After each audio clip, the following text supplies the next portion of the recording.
Testing, testing. Is this thing on? Yes. Yes. Feliz Navidad. Feliz Navidad. Pre, pre, pre, pre. All right, I think we got our microphone working. All right, let's get this fucking party started.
Oh shit. What's going on, everybody? Hey, how's it going?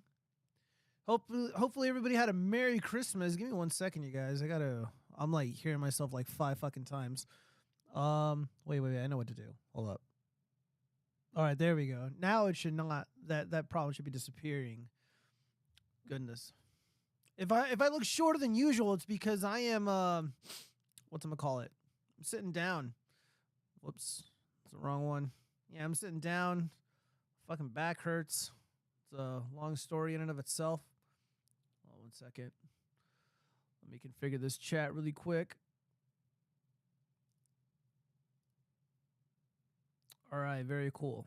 Shout out to everybody on Rumble.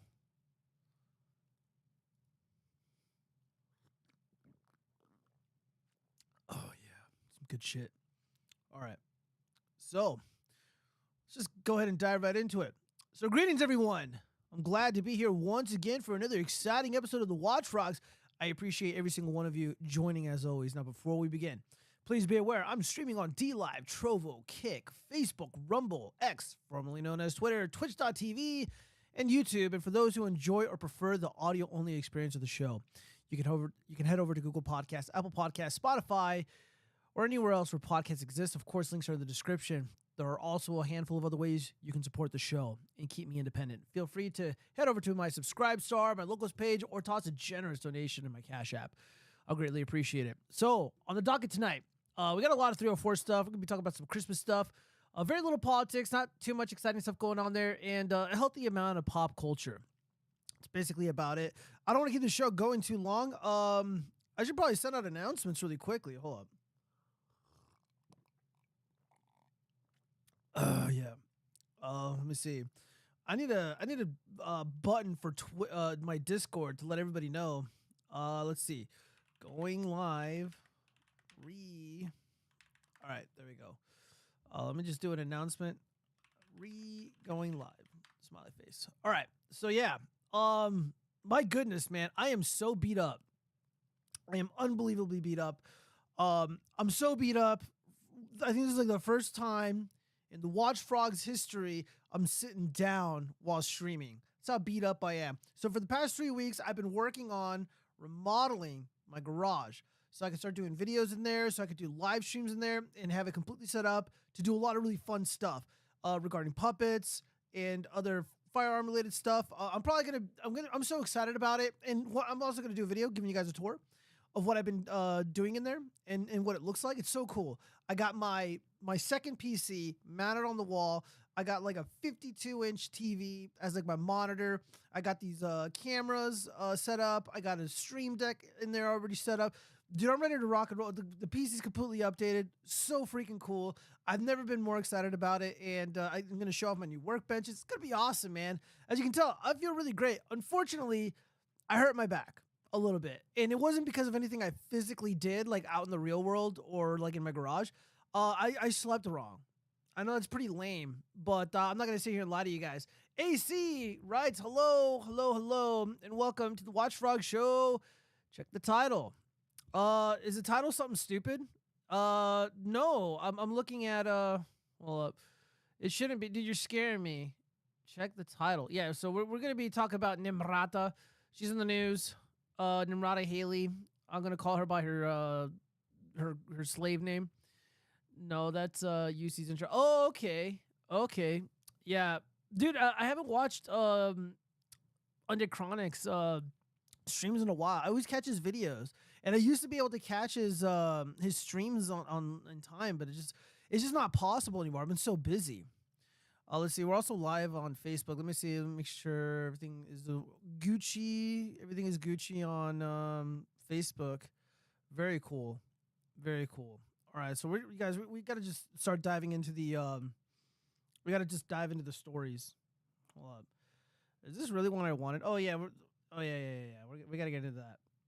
Let's just get through our politics really quick. All right, so poll: Republicans don't know or trust far right influencers like Jack Posobiec and Tim Pool. So Mediaite, they ended up posting this. So my initial reaction to this title. Hold up. My initial reaction to this title is, yeah, no shit, dude. Jack Posobiec is a Fed, so he can't be trusted. And Tim Pool is not even far right. He's not alt-right. He's not right at all. The guy is a total leftist shill. He's a fence-sitting douchebag, a total grifter, one of the ringleaders of the griftosphere. And I know I'm not, like, doing myself any favors by espousing these kinds of opinions, but you know, again, I got nothing to lose by being honest about these guys. I used to be subscribed to Tim Pool, and I unsubscribed during the Eliza Blue scandal. You got this woman pretending to be a sex trafficking advocate. She's fighting sex trafficking. How she fights it, no one fucking knows. She's saying that she's representing people. She's representing victims. How she's doing it, no one knows. How she's organizing her so-called casework, nobody knows. But she swears she's doing it. Now, this is a friend and ally to Tim Pool. Now, Tim Pool covers drama. He covers politics. He covers fraudsters. But for whatever reason, he never touched Eliza Blue. And his fans raked his ass over the coals because of it. And it was absolutely hilarious. And after that, and it was really the Shane Cashman stories that kind of did it for me. I can't stand Shane Cashman. The dude is, as a writer, mid. Let's see. Cappy Lover, hi. Let's see. We got MTMG. What's going on, dude? I'm glad everybody's here tonight. And again, I hope everybody had a really wonderful Christmas. I unfortunately had to work. I worked really late, and then I also lost the keys to my motorcycle. But I ended up finding them later. I didn't go home I didn't get home until 7-ish p.m. It sucked, but you know what? Hey, it happens. Let's see. I stopped after the Lydia story. Yeah, you know, the Lydia story is pretty bad, but that's more of an issue with Lydia more so than Tim. Like, look, Tim Pool is rich. You know, he's got a lot of money. He's a really popular guy. Lydia is like this stupid, you know, dumpy girl. And, you know, she's hanging out with this guy, even though she's like married or whatever at the time. She's got a boyfriend. And then she fucking cheats on him. You know, that's not really like Tim's fault. It's more like a Lydia problem than Tim. Like, of course, Tim is going to fucking, you know, hit that shit. You know, Tim's doing what he's supposed to do. I wonder if he had the beanie on when they were cheating. Anyways, let's see. So, again, like, I don't know Jack Posobiec, but the dude is a Fed. We just got to be honest. So let's hear the reasoning. Let's go through this poll. The results found that a strong majority of Americans, even of every political affiliation, were aware of Shapiro and Owens. Shapiro, who's Owens? I don't know who Owens is. Anyways, Shapiro was known by 70% of Republicans, 76% of independents, and 59% of Democrats, while 63% of Republicans, 62% of independents, and 54% of Democrats know of Owens. Oh, Candace Owens. Yeah, both of those figures are very, very popular. They are mainstream, for better or for worse. On the other hand, Posobiec is unknown to 72% of Americans and even less popular to Republicans, 75% of whom don't know who he is. Yeah, the dude's a Fed. The guy literally worked for the CIA. The same is true of Pool. 69% of Americans and 74% of Republicans have never heard of him. I find the Tim Pool stats kind of hard to believe. But not trusting them is people who are aware of these individuals. I can see that. Republicans also have a lot less faith in Poole and Posobiec than they do Shapiro and Owens. Now that I find hard to believe. Let's see. 47% of Republicans says they trust Shapiro, and 45% said they trust Owens. Yeah, this seems like an attack on independent media. Let's see. Both Posobiec and Poole have been outspoken supporters of former President Donald Trump in the GOP primary, and loud critics of his rivals Ron DeSantis and Nikki Haley. That's funny because I was one of the first Ron DeSantis haters, and then all these other people followed me. Poole has made a point of criticizing Haley's appearance when she speaks, zeroing in on her teeth, while Posobiec has characterized DeSantis' refusal to concede to and endorse Trump as a narcissistic ego trip. There's nothing wrong with Nikki Haley's teeth or Nimrata's Haley's teeth. She looks fine. It's all the other shit that's a problem. All right, so yeah. People don't seem to trust these. Do you guys trust these individuals? I don't know. Let's see. Ben Shapiro is trustworthy. Laughing emojis. I know, right? Yeah, Ben Shapiro. Let's see. Rookie, I just noticed nobody on the show read. Dude, you're going to make me stand up and read Venegat and couldn't stand to watch those retards anymore. Yeah, I can understand that. Candace Owens. Yeah, okay, everyone's correcting me in the chat. Thank you guys for correcting that. All right, well, let's move on. Overall, do I trust a lot of these right-wing figures? No, not really. Not anymore. A lot of them just have let me down. Rookie, don't you fucking talk shit. I'm sitting down and I'm looking up at the screen. I'm looking up at you guys right now. My back fucking hurts. Don't bust my chops. Cut me some slack. It's the day after Christmas and I worked. I have one day off this week and it's tomorrow. And I'm going to be laying around with my dogs the entire time. Let me think. Who would be the most untrustworthy individuals on the right? I would probably argue the dorks in the griftosphere are probably like objectively the worst. I am not a fan of those guys at all. You know, people like Eric July and stuff. Say Cthulhu. Is it Cthulhu? Oh my god, dude. Did Cheese talk shit about the way that I say Cthulhu? I feel like when he was out here in Vegas, we had a debate about it. It's Cthulhu. I literally wrote a screenplay, and it's based off of the Cthulhu mythos. Yeah, the grifters are the worst. Yeah, and like the funny thing is, like Eric July ended up blocking me, even though like I know I made fun of Isom, but I also gave him the benefit of the doubt, and I even threw a little bit of rope his way, and or slack his way, and I'm just like, I think he is an artist, and I'm just because he blocked me, and because some of those guys don't like me, and I'm not gonna change my opinion. I'm not gonna turn into a liar, but oh my god, let's see, Cthulhu 2, I think. You said it right. What the fuck? You never did that before. Wow, Rookie. Wow. Okay, you know, Rookie. I don't have my gloves on me right now, but I'm gonna put them on and we're gonna fucking duke it out because you're trying to fight with me tonight. My gift, the best gift for Christmas that I gave to myself, and it's a really beautiful remodeled garage, and it's been amazing. Geo control your women, dude. I can't control women. They have agency now. It's over. Ever since I gave them the vote, like we lost control of our countries. We lost control of everything. And it's like this in other countries that's not in the West. You know, the Indians got to deal with this shit. The Latin Americans got to deal with this shit. You know, I think the Africans are going to be dealing with this shit soon. So, you know, like we're all fucked. So anyways, let's move on. All right, so grifters, it's pretty bad. All right, Supreme Court will fast track question of prosecuting Donald Trump. Yeah, this is excellent news.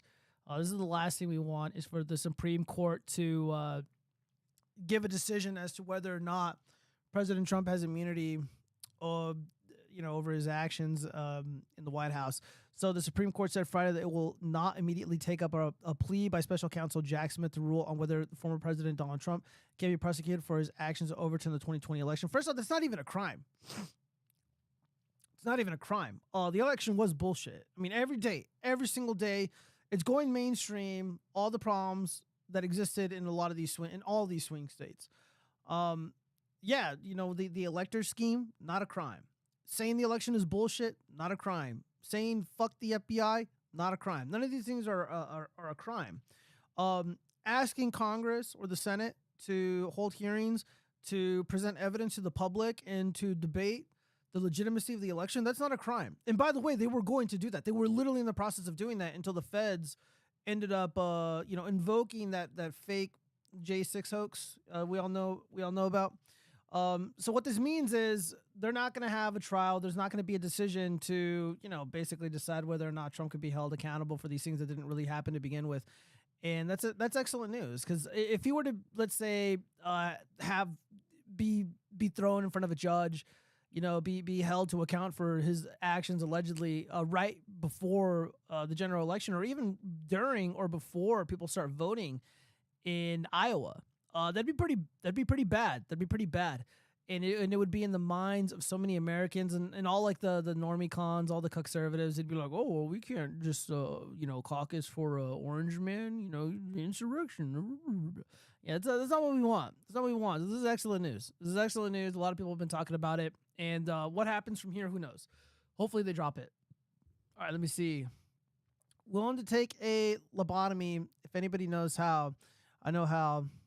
I'll talk you through it. God damn it, rookie. It's enough. Let's see. Remember that retard we were fighting with? It was so fake. Yes, Cappy. I do remember that guy. A lot of those people that I end up just disagreeing with and being relatively cordial with, most of them just end up blocking me. One of the funniest people to have blocked me on Twitter was we were talking. I don't remember who's. It was one of the bigger accounts posts about like World War II and stuff, and I'm like, yeah, World War II was a mistake. We probably never should have sacrificed millions of like the most high IQ men that's ever been produced in America. And then the guy was calling me like a bigot and shit. Oh my God, it was so fucking funny. It was like that meme. It's like, you don't believe we should have fought in World War II? Explain yourself. And then the boomer's like, all angry and huffing and puffing. Did he block you? I think so.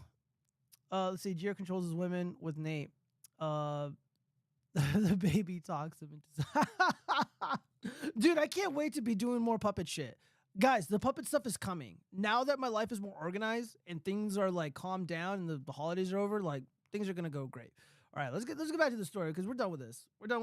I want to get to the politics stuff because again, there's really not much going on politically speaking. Okay, so Trump asked allies about the possibility of Nikki Haley for vice president. I'm not gonna bother reading the story.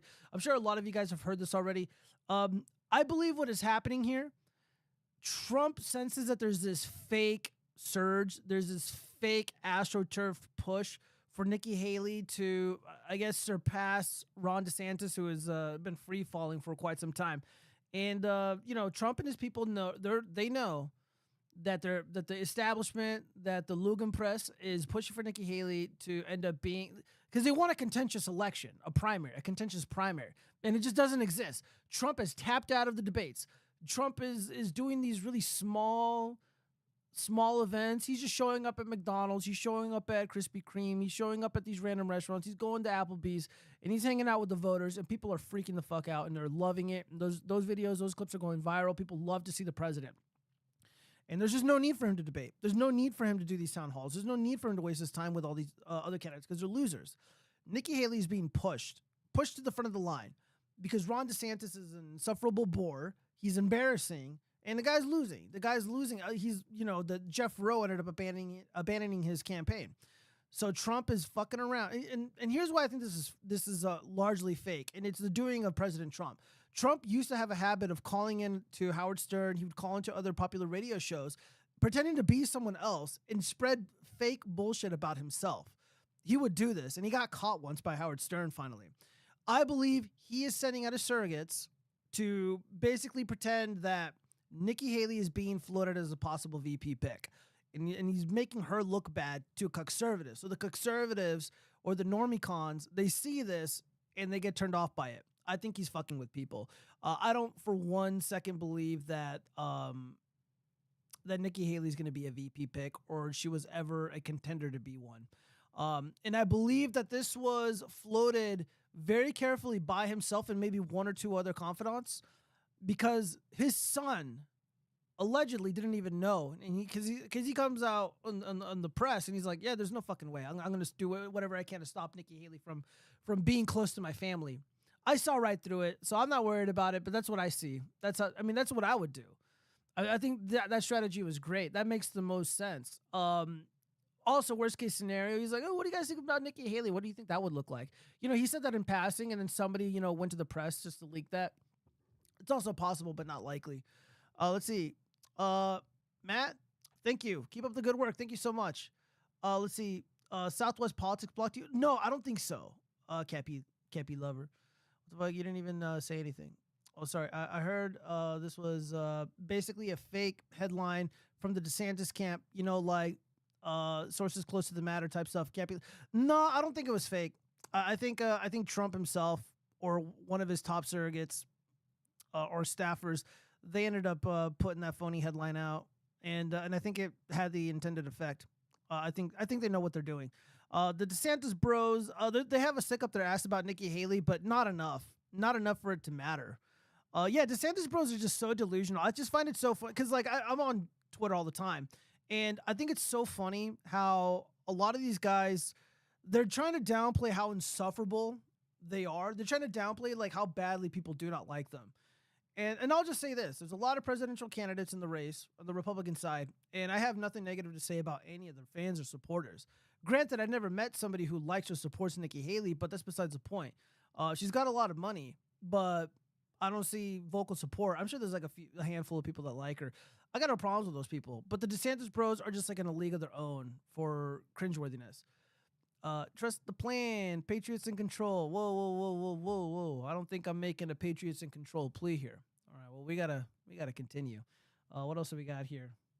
Hopefully we're almost done with the politics stuff. Oh yeah. So yeah, this is the last of it. So Prince Andrew in torment, as name set to appear in Jeffrey Epstein's court documents. Prince Andrew is said to be bracing for an uncomfortable new year after learning his name will appear alongside those of over 170 people with ties to Jeffrey Epstein in a trove of soon-to-be unsealed court documents. The Duke of York is totally tormented over the anticipated release in January of the documents filed in a since-settled defamation lawsuit. Epstein accuser Virginia Roberts Giuffre brought against a convicted PDF file, Madame Ghislaine Maxwell, back in 2015. The Daily Mail reported Sunday. Andrew's name is in there, a source told the Mail. He is beside himself with his latest development, and everyone close to him is concerned for his mental well-being. Oh, think about his mental well-being. Never mind there were children literally abused and probably murdered. Let's see. The disgraced British royal was stripped of his HRH, his Royal Highness moniker, and several of his patronic. Dude, I don't even know how to say it. Guys, sorry, my back just hurts. How do you say this word? Patronage. Fuck. God damn it. It's too fucking late for this shit. I work so much. I've been working nonstop. I'm just going to take the L with grace. Well, what happened to my mouse? My fucking mouse cursor. Yeah. All right. So he is facing his second Christmas without his mother. And now the new year is going to start with his name being dragged through the mud all over again. Oh, dude, that poor PDF file. The sources told the Mail. Andrew, 63, is expected to spend Christmas at Sandringham with his brother, King Charles III, and other members of the royal family. Manhattan federal judge Loretta Preska last week ordered the release of the documents naming scores of people who, with links to Epstein, who allegedly, but not really, ended himself in his jail cell in 2019 while awaiting trial on sex trafficking charges. All right, so you guys get the point. Hold on 1 second. Read some of these. Andrew could not grape kids if he didn't want to be on the list. I know, right?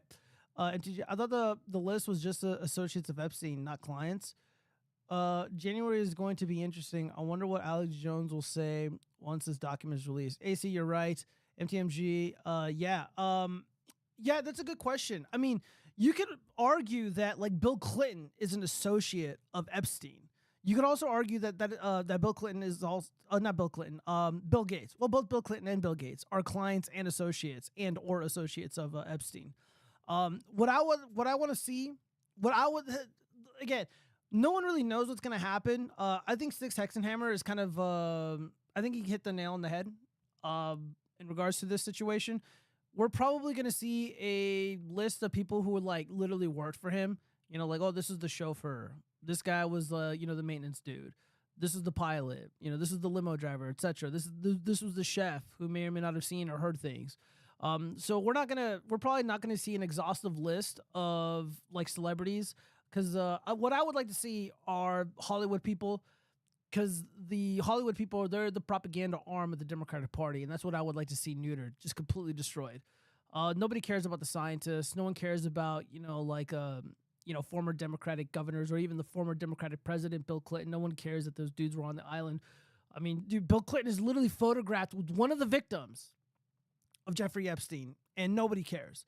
But if it's the Hollywood elite, if it's Leonardo DiCaprio, if it's Tom Hanks, etc., devastating, absolutely devastating, and it would be a massive W for us, which is what we need. Hold on one second. The fuck is this? Oh, that's my Elgato camera hub thingy. Let's see. We need to know the elites' names. Yeah, the ones I know for sure: Stephen Hawking, Bill Gates, Matt Groening. Oh man, there's a lot. People, dude. I actually got into a debate with somebody because I said that Stephen Hawking is a PDF file, and he is. Stephen Hawking was that scientist douchebag who was using the wheelchair and he talked with a little machine. Even though his body was broken and he really couldn't move around or anything like that, that dude cheated on his wife and he ended up divorcing her and getting remarried to somebody else. And his penis still worked, like you can still fuck if you wanted to. And yeah, this guy was an associate of Jeffrey Epstein. This guy was hanging out on Jeffrey Epstein's island. This guy is very, very likely victimized children, even though he's in a fucking wheelchair. People just don't understand anatomy, biology, or his illness, for that matter. Another scientist, Richard Dawkins, who absolutely chimped out when asked about his involvement with Jeffrey Epstein. Another scientist, what was his name?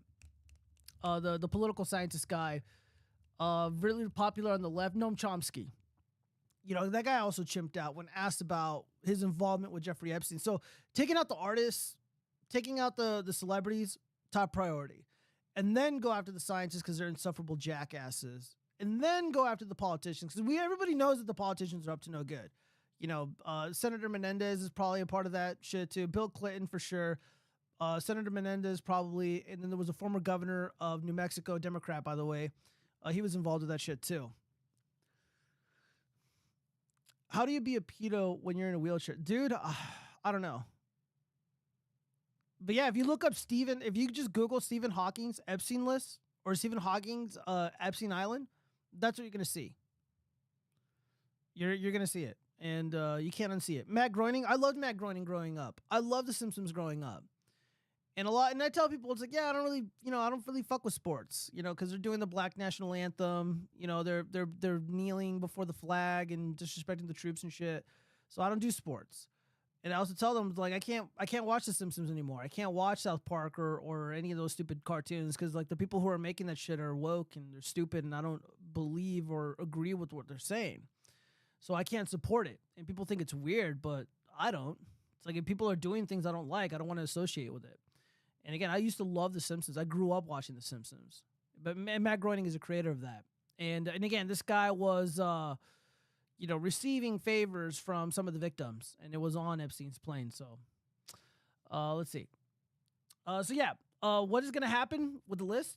Again, my hope is we see high-profile figures in Hollywood, because that would also be the easiest to get rid of. Because even though it would be more important to get rid of those people and to see them fall, the establishment, the high-ranking officials in government that are involved with Epstein, they can weasel their way out of this. They have remedies. They have an out. They have a little golden parachute to escape this. Somebody like let's say Chris Tucker, yeah, he's fucked, and that guy's done some sneaky beaky stuff on Epstein's island. All right, well that's enough about this island. I think we're done with that. All right, we gotta get into the pop culture stuff. We're gonna have a lot more fun. Whoop. Instead of talking about all this dark stuff. Let's see. Epstein was a Mossad, CIA, honey trapper. Oh, yeah, absolutely. I never watched Howard Stern, but that dude seems like a worse George Carlin. Well, first off, George Carlin is pretty bad. Yeah, George Carlin, super anti-white, super racist, super woke before woke was even a thing. Howard Stern was never like George Carlin. One, I think Howard Stern was funnier, and also Howard Stern is not even a stand-up comedian. Yeah, I used to love Howard Stern too. Hopefully, Howard Stern is not really a part of that PDF crowd, but you never know, man. You never know. All right, well, we gotta see what's going on here. Worst reviewed Call of Duty ever has already outsold Zelda. TOTK. I don't know what TOTK means.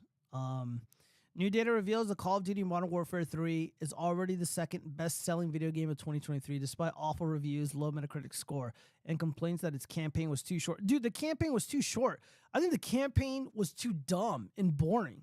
It's one of the worst things you can do in life is bore people. If you're an entertainer, you don't want to bore the audience. If you're in a relationship, you don't want to bore your woman because she's going to cheat on you. You bore the audience, they leave. If you're a storyteller and your story sucks, people are going to tap out. I did not buy this game, but I went on YouTube and I watched all the cutscenes, and it was like a 2-hour and 30-minute long movie. I was unbelievably bored. I was just like on my phone, just like texting women and stuff, texting my friends. Tears of the Kingdom. Thank you, Cappy Lover, for letting me know what that is. So yeah, I was just incredibly bored. The writing is awful. All the fun and charm, if you even want to call it that, all the fun that existed prior to this new wave of Call of Duty games, completely gone. None of it exists anymore. The Modern Warfare remake that came out just a couple years ago, it was okay. You know, Modern Warfare 2 was okay, and then this is totally boring. None of these games or stories were great. The gameplay is kind of mid. But this just lends credence to something that I've been thinking about a lot. It doesn't matter if the product is shit, which Call of Duty 3 is. People are still going to buy it just because it's Call of Duty, because it's got a lot of, a lot of people backing it. A lot of people have been playing it. It's just a really popular thing. It kind of reminds me of Oliver Anthony. Oliver Anthony's very popular, but his shit sucks, and the guy's a total fraudster. But people are still throwing money at him. It doesn't matter. There's just some things in this world that we just gotta, accept, or people are gonna throw money at it no matter what. No matter what, they're just gonna throw money at it. Like this shit here. And again, I grew up playing Call of Duty. I played the first one. I remember playing the first Call of Duty game as PC only. It was a World War II game, and it was a very, very special, magical experience. On December 13th, Matt Piscatella, video game industry analyst and executive director at Circana, formerly NDP or MPD, tweeted some interesting stats about video game hardware and software sales in 2023. All right, fuck this. Let's just watch this. Let's just look at these stats really quick. All right. So, November 2023, top 20 games, physical and full game digital from the Nintendo eShop, PlayStation, Steam, and Xbox platform are for publishers in the digital, blah, blah, blah, ranked. All right. So, number 1, Call of Duty Modern Warfare 3. Number 2, Marvel Spider-Man 2. Let's see, ranked 3. Hogwarts Legacy. 4, Madden NFL. Super Mario's Wonder was 5th. A lot of Mario, a lot of basketball American shit, a lot of fighting shit, and then just like Call of Duty. Dude, I only see one shooter here. What's going on? Yeah, Minecraft is still an insanely popular game for some reason. Like, over a decade later, and it's still insanely popular. Okay. So yeah, just because it's popular doesn't mean it's good. Yeah. So like they stated here, the worst reviewed Call of Duty ever has already outsold Zelda. I got Mario Wonder. Is that Mario Wonder the one where Super Mario turns into like a fat elephant? He's like a Republican. Just like running around, trying to make the kingdom great again. Deport all the Goombas. All right. What else have we got in pop culture news? Oh, yeah. I'm an etiquette expert. Don't do this disrespectful thing on Christmas. So we just had Christmas. I worked, so I didn't have these problems. But I want you guys to take note and let me know if you violated these sacred etiquette rules on the sacred day, the birth of baby Jesus. So you might want to rethink that Christmas pregnancy reveal, according to an etiquette expert, because announcing you're expecting on the holiday is rude. What the hell? Says who? Fuck you. It is disrespectful and very inconsiderate to shine the floodlight on yourself and to interrupt everyone's enjoyment of the day. Professional purveyor of taste Liz Weiss told the Telegraph. First off, Liz Weiss probably has no friends. But if I'm at a party and someone is like, oh, yeah, by the way, I'm having a baby, I'm not going to be like, listen, Lisa, it's pretty fucking rude, okay? You're stealing all my joy of the holiday because you announced your pregnancy. Like, have some fucking class, you dumb bitch. Like, dude, seriously? Like, who does that? Who does that? Oh, dude, we have to read the rest of this because, again, look, I'm from the streets, right? So maybe I don't have the best etiquette, but maybe this is proof that I have no etiquette. Because if a woman says, oh, yeah, I'm having a baby, and I don't chimp out, does that mean I'm a classless retard who lacks etiquette? Those who are expecting can keep their drinks virgin and save their good news for later, she insisted. I don't know. I think if I'm with like good friends and family and someone's like, oh, yeah, by the way, I'm having a little baby, I'd be like, wow, that's really great news. All the more reason to be thankful and to celebrate life. And it's not just news about the bun in the oven either. Wise said that the same goes for announcing engagements, and showing off a diamond ring is a no-no. Okay. This sounds like a jealous woman. Her friends are all getting pregnant. She's like, where's my baby? Her friends are like showing off the rings that they got from their loving boyfriends. And she's like, well, where's my ring? Yeah, I'm just going to say Liz is a jealous bitch. She said that people who announce big things on Christmas are trying to hog the spotlight when the only ham should be on the dinner table. Yeah, I'm going to disagree with that. Some might think that announcing big news is the cherry on the Christmas cake. I would think so, but it's really piling too much on to the Christmas bonanza, said Wise, who works for British etiquette coaching company, The Brits. Dude, I'm going to call this company up. I'm like, dude, I want an interview with Liz. Dude, we got to get Liz on the Watch Frogs. Liz Wise compared announcing a pregnancy on Christmas to getting engaged on someone's graduation day. First off, why would you get engaged to somebody on someone's graduation day or even during someone's graduation? Also, there's 24 hours in a day. You're not graduating the entire time. People need to get the fuck over themselves. There's this element of upstaging. Forget about your big day. It's all about me, she explained. I don't know. Guys, am I in a line here for thinking Liz Weiss is jealous? And said she had some sage advice for those celebrating the holidays. Christmas is a convivial. Why am I not able to say these words? Hold, dude, fuck this. Can I select this? How do I pronounce this word? Convivial. Okay, I guess I said it right. Anyways. Spending time with the family should be the priority. Why is not sharing good news like a good thing with the family? I don't know. Is she going to explain? This article is not even long. She doesn't explain herself at all.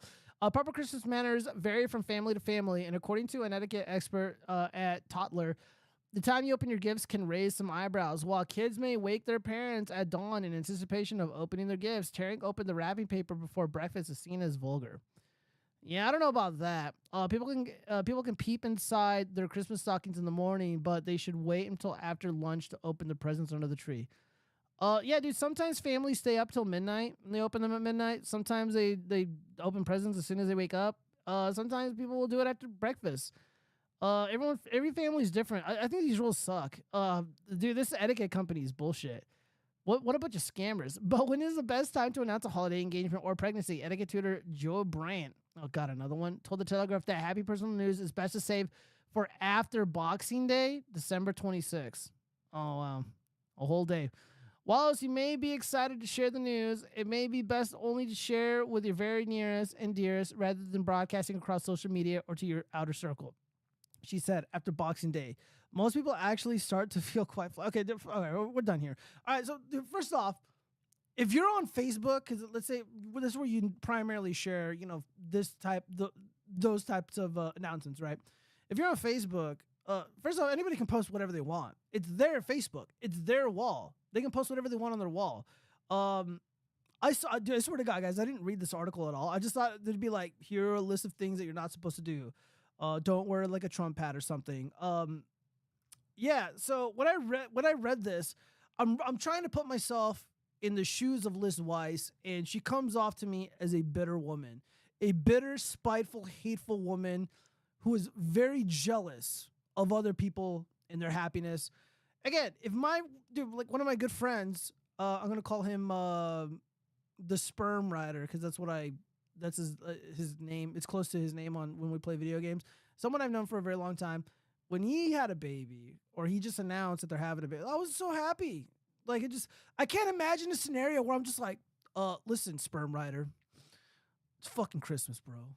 You couldn't wait until the 26th. You know, like I've never had that mindset. Let me read some of these comments.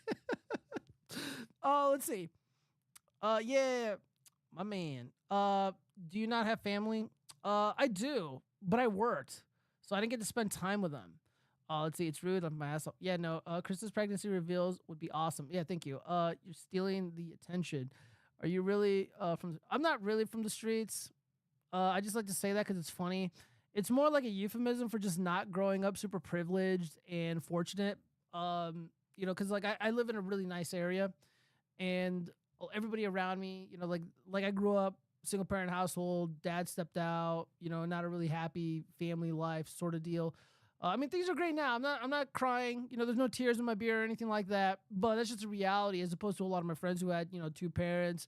They're very wealthy families, and again, that's what I want for everybody. I want everyone to have really happy upbringings. Just because I, you know, had the life that I had or led the life that I led doesn't mean I get upset or I feel like I'm being torn down because other people are doing well or did well, etc. So that's why when I'm like, oh yeah, I'm from the streets, it just means like I grew up rougher, you know, like etiquette and, you know, like this type of shit just wasn't something in my life. Let's see. Christmas is celebrating the birth of a baby. Like what? I know, right? Yeah, I'm gonna say that's retarded. Yeah, thank you. Let's see. They do not let me post whatever I want on my wall. Really, Rookie? Why? I don't understand. Why would they not let you do that? All right. Well, yeah. Liz Weiss sucks, and I'm gonna save this, and I'm gonna reach out to her. I'm gonna have her join me on the watch frogs. I'm like, listen, girl, you gotta explain yourself because you're not looking good here. You're not looking good here. All right. So Aquaman in the Lost Kingdom belly flops at the box office with $43 million dollar debut. You know, all the Griftosphere nerds are saying that this is a result of Amber Heard, or as they like to call her, Amber Turd. I don't think it is. I don't think it is. I just think people are tired of this boring shit. It's like, oh yeah, Aquaman. Who gives a fuck? Like really? Like who's creaming their pants over Aquaman in the Lost Kingdom? It's just I don't know. I'm sure my former co-host, you know, he's like, oh yeah, me and my whole family we went. But I'm kidding. I'm kidding, Cheese, if you're listening. But I don't know. Just like who's getting excited over this? It's like, yeah, Jason Momoa. Who cares? You know what people are going to be highlighting? They're going to be highlighting like all the money that it costs to make this thing. And they're going to be talking about like how much it lost and how much it needed to make. Because like, again, if I wanted to do the Griftosphere thing, I'd be like, oh guys, check this out. Aquaman costs, you know, $1 bajillion, but only made like 12 million. You know, go woke, go broke, Amber Turd, blah, blah, blah. Like, dude, I could do that all fucking day. But I want to be more genuine in reporting on this kind of stuff.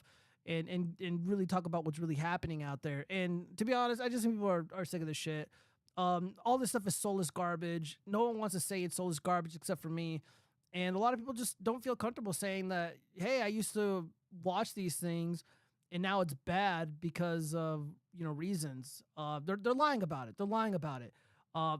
These films largely suck because they're soulless and they're boring. When they started doing that, I don't know, quite a while ago, I think I noticed them being lazy before they started being woke. Because again, I remember when the Iron Man really propelled the comic book stuff forward.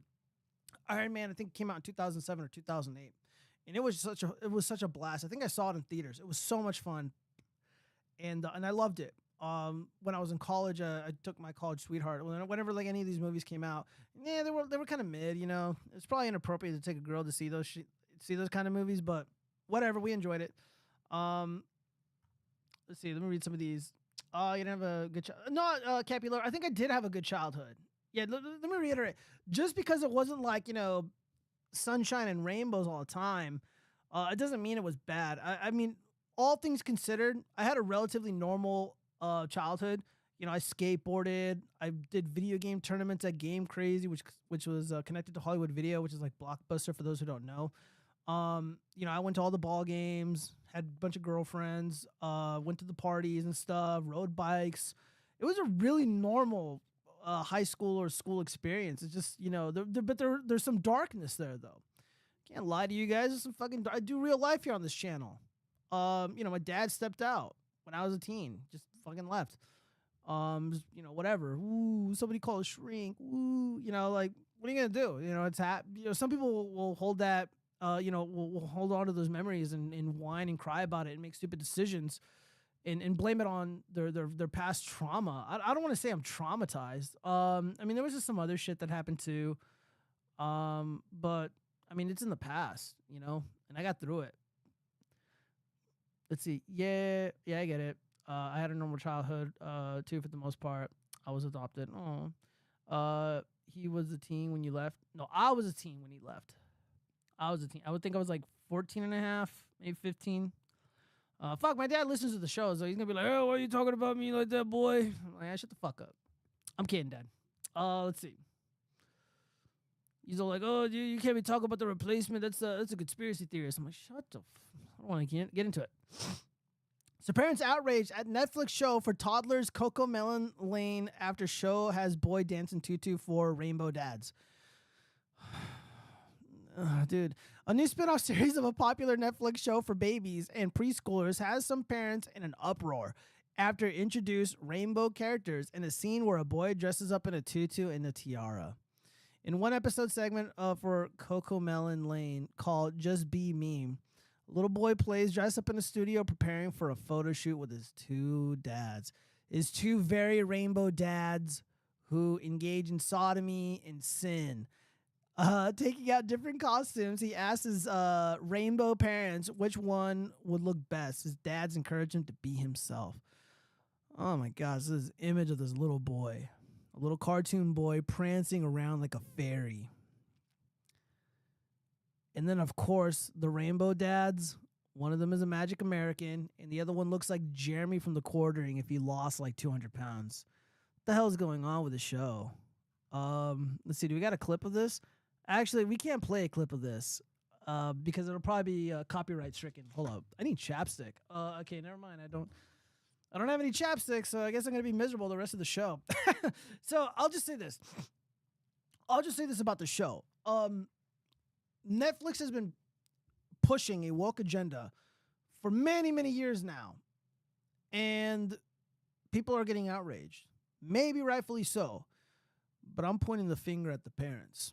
You guys should fucking know better. We've been warning you. If you actually trusted Tim Pool and Jack Posobiec, you'd know that this is happening. There's the cutie stuff. There's all this other bullshit. And they should know better. They're like, I can't believe my kid's being exposed to this. I can't believe you're not parenting. I can't believe you're not. Why are you paying for Netflix to begin with? Why aren't you pirating your content and avoiding ads that are subversive and avoiding this garbage that is subversive? It's like, oh, well, what's my kid going to watch? There's old vintage episodes of the Sesame Street on Filmlicious. You can pirate them. You can download them on BitTorrent or whatever, or Pirate Bay. And by the way, all the old school Sesame Street stuff, all the old school, Jim Henson stuff, aged like fine wine. My God, he is so funny. He's so talented.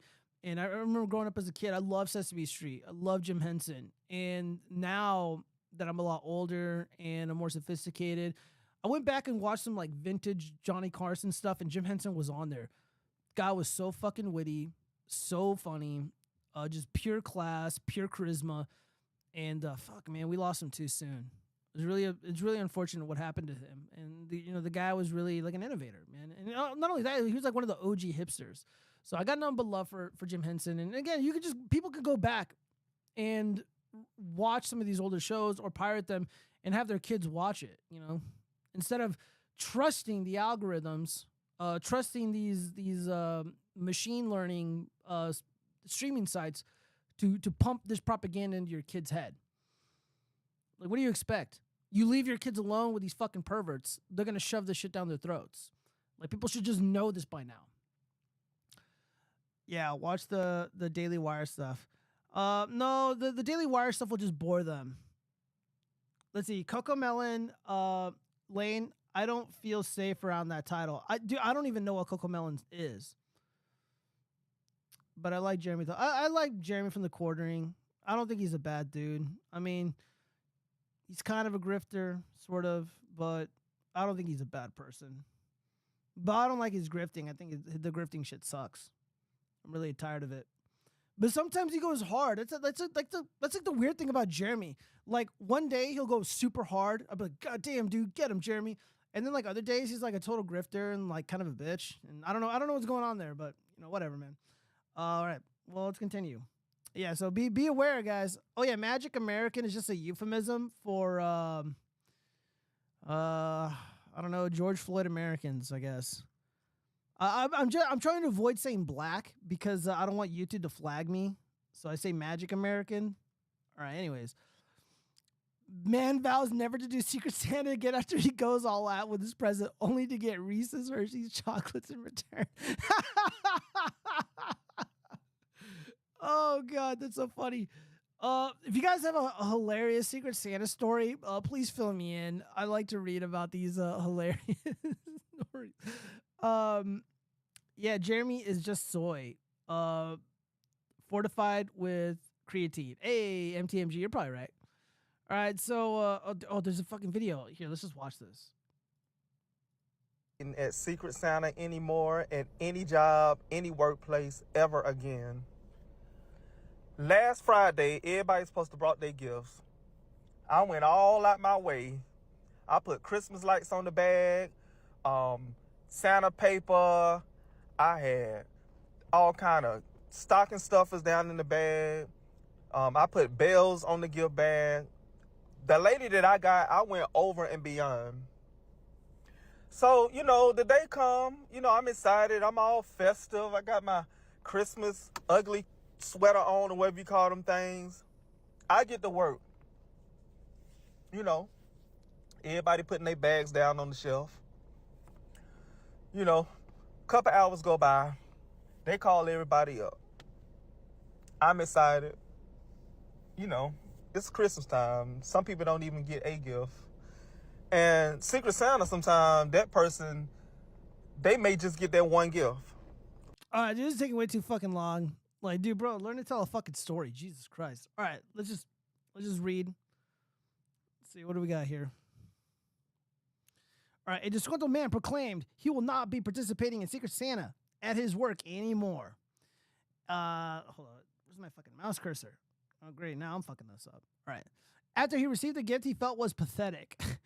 Dude, that's not how gifts work, bitch. The man who didn't identify himself held a small blue box as he showed his viewers the lackluster present from his mysterious sender. I will not be participating in Secret Santa anymore at any job, any workplace ever again, he said on TikTok. The worker explained how everyone at his job was supposed to bring a gift, adding that he went all out for his Secret Santa assignment. I put Christmas lights on the bag, Santa paper. I had all kind of stocking stuffers in the bag. I put bells in the bag, blah, blah, blah. It's Christmas time. Some people don't even get a gift. And Secret Santa, sometimes that person may just get that one gift, so blah, blah, blah. He then added that as everybody was instructed to put their bags down on the shelves before he was informed that his Secret Santa didn't come into work and he would receive his gift on another day. The annoyed worker revealed he eventually received a handful of assorted mini chocolates. I get to work today. I get my gift, y'all. She hands me a gift. I open it up, and this is what I have now. Mind you, the limit was $25, he said. I don't know, dude. Reese's Pieces cups are pretty delicious. What a little bitch. Social media users shared the same sentiment as the worker, and the grammar here sucks. And were extremely put off by the cheap candy gift box. I would leave it in a public spot in the office with a note that says free snacks. A commenter said, damn, dude. Like, what did they expect? Secret Santa, dude. People don't got a lot of money to spend. And usually people don't spend that much money on these Secret Santas. Me personally, I don't do Secret Santa. But at work, I got hooked up with like a bunch of donuts. So that was pretty nice. I hate people who bitch about gifts. Yeah, so do I, rookie. Depends on when I was younger, I would get pretty upset because I got jealous that everybody got cool shit and I was like too poor to get anything cool. Or like I'm a size medium, but not long ago I was a size small or extra small, and I wasn't really close to my family, so they'd be like, "Here you go, Giovanni," and it's like large pants. Like, dude, the pants don't even as soon as I lift them up, they just fall right back down to my ankles. It's really embarrassing, and I'm like, my family fucking hates me, man. They don't even know me. They don't even know my size. Whatever. Let's see. You hooked up with a bunch of donuts. Yeah, I got yeah. I got hooked up with a bunch of donuts. I mean, whatever, man. I like donuts. Just Dunkin' Donuts with rainbow sprinkles, chocolate. Oh, dude, the best. Key to my heart. All right. So, anyways, I'm trying to think like what was the worst holiday gift or Christmas gift I ever received. Yeah, I don't really know. I think my dad's father he gave me like a card, and it was literally $1. People don't believe that story, but I swear, right hand up, God is my witness. I received $1 as a gift from my dad's father once, and I will not elaborate. So, anyways, all right. So this guy is pretty interesting. So we got to get into human interest stories here. Meet the 21-year-old Roblox creator whose roach-ridden, trash-filled room has both fascinated and horrified fans. All right. So there's a little clip here. We're going to listen to this shit. Guys, I've got a girl coming over, and my room's got to be spotless when she gets here. I don't want to gross her out. Here's the room before. This is the situation outlook. I think it's gotten pretty bad. But we're going to get this fixed up real quick. Those crunchy socks down there between my dresser and the bed have to go. That's no good. If she finds that, then she'll definitely be running. Now, I did finish all these Cokes, these Dr. Peppers. I told you guys I would. I'm taking them down. I drink the old ones. They taste fine. The Starbucks did not look good. I wasn't going to drink this anymore. I think I'm done buying Starbucks because it molds really quickly, which isn't good for like saving for later. I found a spoon on my floor. I don't even know where this comes from, but it didn't look good. Do you guys ever do this? I left this sandwich out and I totally forgot to eat it. This thing was rock hard. Look what I found. I found a picture of me when I was a kid. Can't you see the glow up? I look really good now. Anyway, this orange got molded, which seems kind of weird because it still has a shell, so that's a bad design. Anyway, though, we've made a lot of progress. It looks so good. I think she'll be really impressed when she gets here because, I mean, like my gaming setup's clean, so when she sits down to like play League with me, I think it's gonna look really good. What do you guys think? Like down here, this side's not, it's pretty good actually. But overall, I think it's looking really good. Please wish me luck on my date, guys. I'm really nervous, and I think it's gonna go great. Thanks for watching. I think this is an act. I don't believe this is real. However, the guy's going above and beyond to appear disgusting. Like he's a 20-year-old kid. I know he's technically a man, but looks like a little kid to me. And, you know, he's got that little like adorable little boy charm thing going on. But as somebody who's acted before, someone who's done voice acting, someone who knows how to call a bullshitter out on their bullshit, because again, this is what I used to do professionally. The dude's acting. However, the commitment to the bit is pretty disgusting. That was rotting food on the floor of this room. He claims to live with his parents, which is not surprising because the rest of the house is clean. And it's very likely that the room that he's playing the video games in is like a game room. There were roaches in that fucking room. Now, I don't believe that this guy is this obtuse when it comes to like dating and living in a clean environment. Again, the rest of the house is clean. So this kid knows what's up. And he's very young. He doesn't look retarded. And the way that he sounds, he's obviously putting on an act. But yeah, if you're tricked by this, don't be. This is clearly an act. Let's see if there's any relevant information in the rest of this article here. All right, so his name is Pow Envy. So Pow Envy's room is a junk food safari. In one corner, there are many empty snack packets of Takis, Funyuns, and Airheads. And another McDonald's and Popeyes bags are piled against each other. Empty cans of Dr. Pepper laid next to used Starbucks and soda cups on his desk. By the way, for the audio-only listeners, there was literally moldy Starbucks cups. Yeah, that stuff would attract the bugs. I mean, there was a couple of videos on this dude's TikTok where he's like stepping on them, or he's like raising these little rats to hunt down the roaches. In a video from late September, he showed himself cleaning up his room because a date was coming over. He made an effort to tidy up, throwing out rotting food and an old Starbucks drink, but the room still looked arguably dirty by the end. Yeah, no shit. Confirmed that the mess is real, not staged. Yeah, I do believe that the mess is real. It's a real mess, but it is staged. But the commitment to the bit is just above and beyond. Again, we see roaches in some of these videos, like actual bugs rummaging through the trash, rummaging through the desk, and it's pretty disgusting. The lengths people will go for internet clout, for internet attention. Oh, here we go. Here's the video. Hold on. All right, guys. So we're gonna play this clip. We're gonna see some roaches. Doing a roach killing VOD review. I saw this roach chilling on the bathtub. I think he was trying to take a shower. He didn't know that Saturdays are for showers, and today was not, in fact, a Saturday. So, anyway, this is the roach we're going to be killing today. I see him on my wall. I go for the sandal. As you can see, I'm getting ready for the kill. I aim. Unfortunately, I do miss by about an inch. He falls down. He drops. I look for him. I think I see him. Target spotted. I go in for the kill. This guy's not going to get away this time. He crawls away. He gets away. Now, listen. This is where things get interesting. I throw my sandal because I'm freaking out. I'm like, oh my god, how am I going to find this guy now? He's made it into the jungle. He's in the jungle now. He is, in fact, gone. I do dig around for a second with my hands. I'm just grabbing the sandal, flipping it over, making sure he's not on the sandal, making sure he's not going to try and crawl in my hand. I grab the sandal. I look around. I realize, oh my god, he has made it to the jungle. This roach is gone. I hate when this happens. Going to the gym to get shredded as a Roblox streamer. Recently, I've been getting called out by you guys for being really skinny, and now that I have a shaved head, I gotta get ripped. So I head to this little bike. Oh, what, dude? The best asset about the kid was his long hair. Now he just looks like any other fucking dork. What is going on here? He looks like a cancer patient. I'm not trying to bully him, but like, dude, the long hair was like a good asset, dude. The guy could have gotten so many chicks with the long hair. And now that it's gone, like I said, he looks like I should be like reading a book to him at St. Jude's. Oh, I gotta read some of these comments here. Let's see. Starbucks needs more preservatives.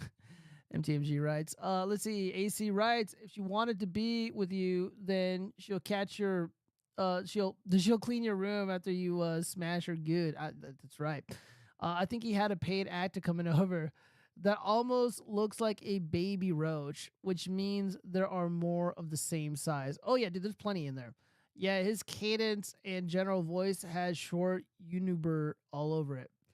Let's see, less cockroaches than a modern woman's house. Oh, I know, right? All right, so now he's getting shredded because he's really skinny. Let's see what's going on here. Bike machine and really put in the work. My heart started hurting, so I had to take a break, but then we got right back on. And in total, I biked half a mile, which is a really long distance. That would be like 30 seconds in a car going 60 miles an hour, I think. Yeah, so he's doing fake math on purpose. He's just engagement farming. So he's saying things that are objectively not true, so people respond to it. Kind of like this, but I'm not giving him engagements because it's all blocking ads and shit. Anyway, though, that was a really good workout. I feel really good. My heart was pumping. And so now that we've worked out, it's time to get the protein in. So we headed to Taco Bell. Taco Bell has really good protein, which my friend said is what you need after you work out. So I'll take his advice. I got myself a lot of food here. I spent about $23 total. I got the chips and cheese. I got the quesadilla, cheesy gordita crunch, the beef burrito, and a chipotle chicken melt. This should be enough food to really just make up for the working out that I just did. Let me know what you guys think. Did I get enough food? The bait is real. Dude, this guy's baiting so hard. I'm actually like, I'm not even mad. Like, I'm impressed. What makes me upset are the amount of people that are falling for this. The amount of people that are like, oh yeah, dude, this is real. Like, are you stupid? You know what? I wanted to share something really funny with you guys. Because it's all about catching fake shit. Oh, what the fuck is this? I guess I'm not logged in to Twitter anymore.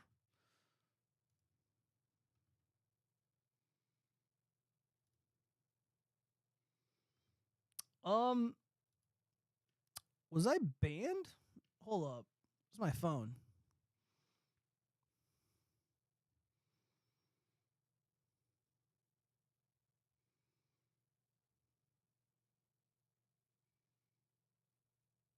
Hold on. All right. I guess I'm not banned. Give me a minute, you guys. Hold on. I forgot my login. I gotta log into this shit in real time. Because I'm stupid as hell.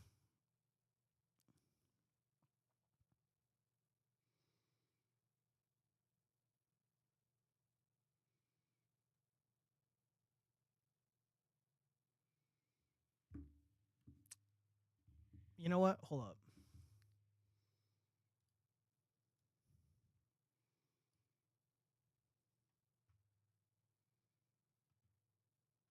I did not mean to close out of that.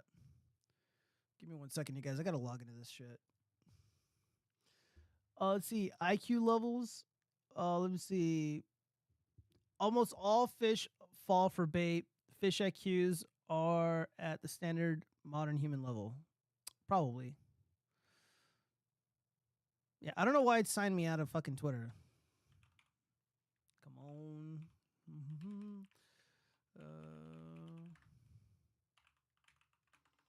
Well,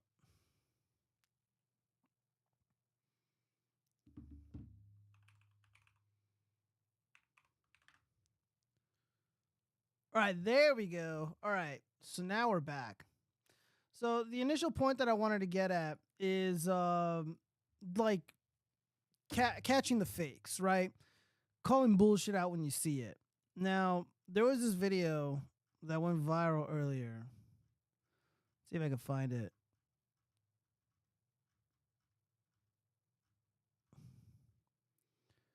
You know what? I left a reply.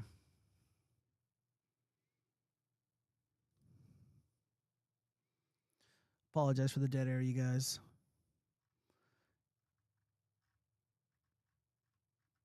All right, here we go.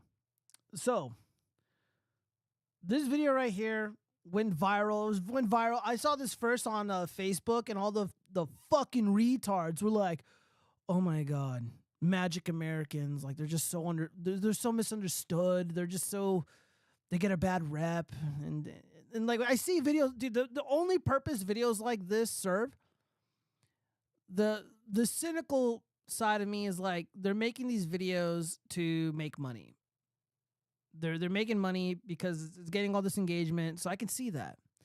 But there's also another element to this, and it's to promote a narrative that is not true, a narrative that runs contrary to crime data, to criminal trends among certain demographics.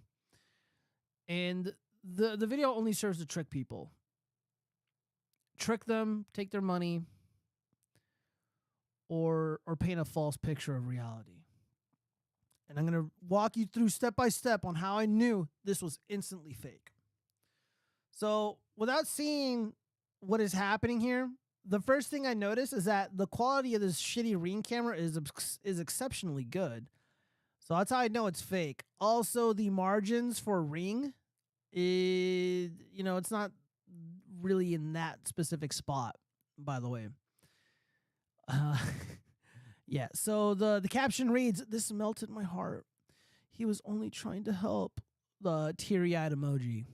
So we have a cute white girl, cute white woman running inside of her home, caught on this camera, which is pretending to be a Ring camera. So that's what I instantly noticed right off the bat. She runs inside. So Magic American wearing a hoodie and Adidas pants he tried to look at this. Am I crazy? It looked like he's trying to get inside the house.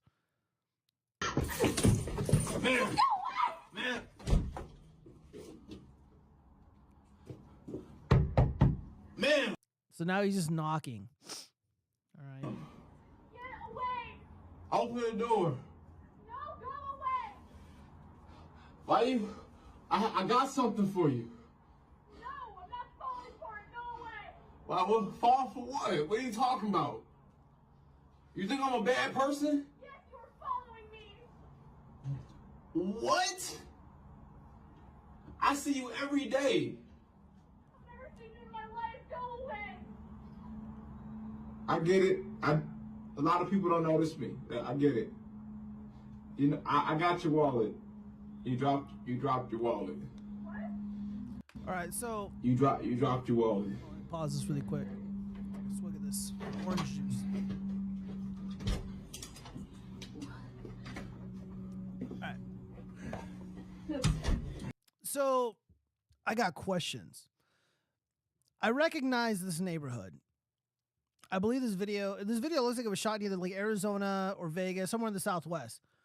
If somebody drops or loses their wallet and you want to give it to them and they're afraid of me for whatever reason, I'm not going to say, yo, I got some for you, man.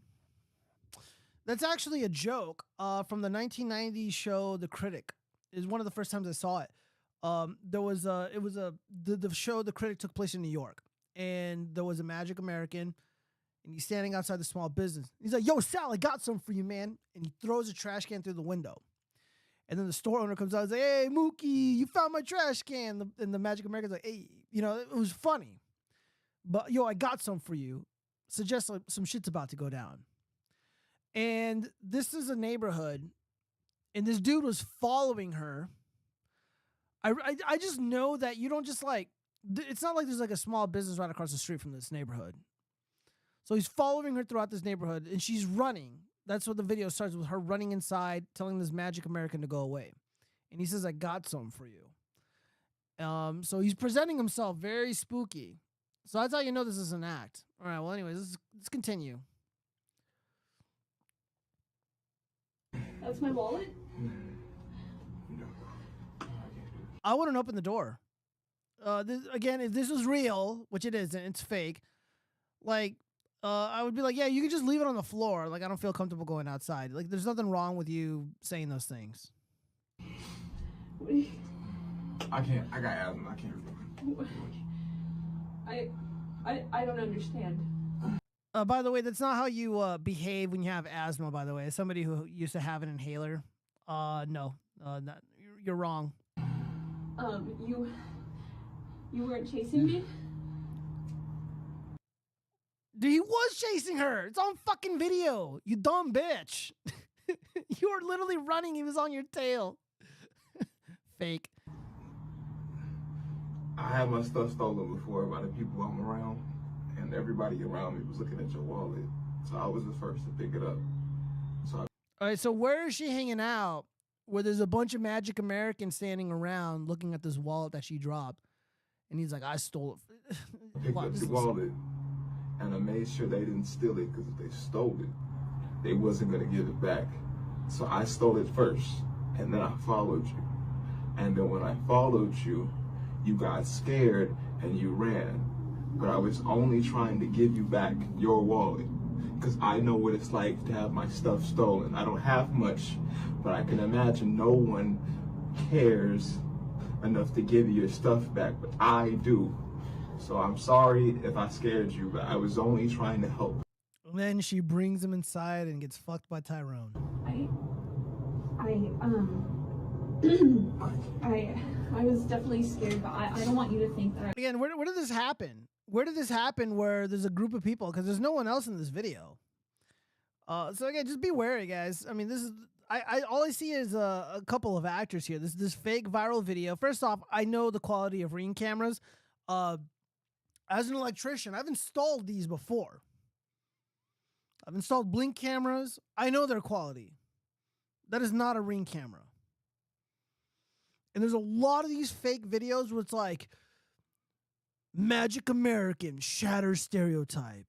Racist MAGA woman and her Giga Chud boyfriend, their minds changed. Now they're voting for Biden after this encounter and captured on Ring. A lot of shit's fake. Dude, fortunately, a lot of the commenters didn't believe it.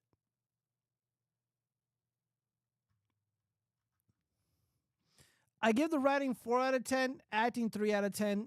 Set and direction, 1 out of 10. Yeah. No, actually, I give the writing 0 out of 10. The acting 0 out of 10, and the direction 0 out of 10. I mean, without any effort at all, I was able to kind of debunk this video. God awful acting. Couldn't tell if it was a porno intro, a Christian inspirational video, or a prank. Laughing face emoji. Let's see.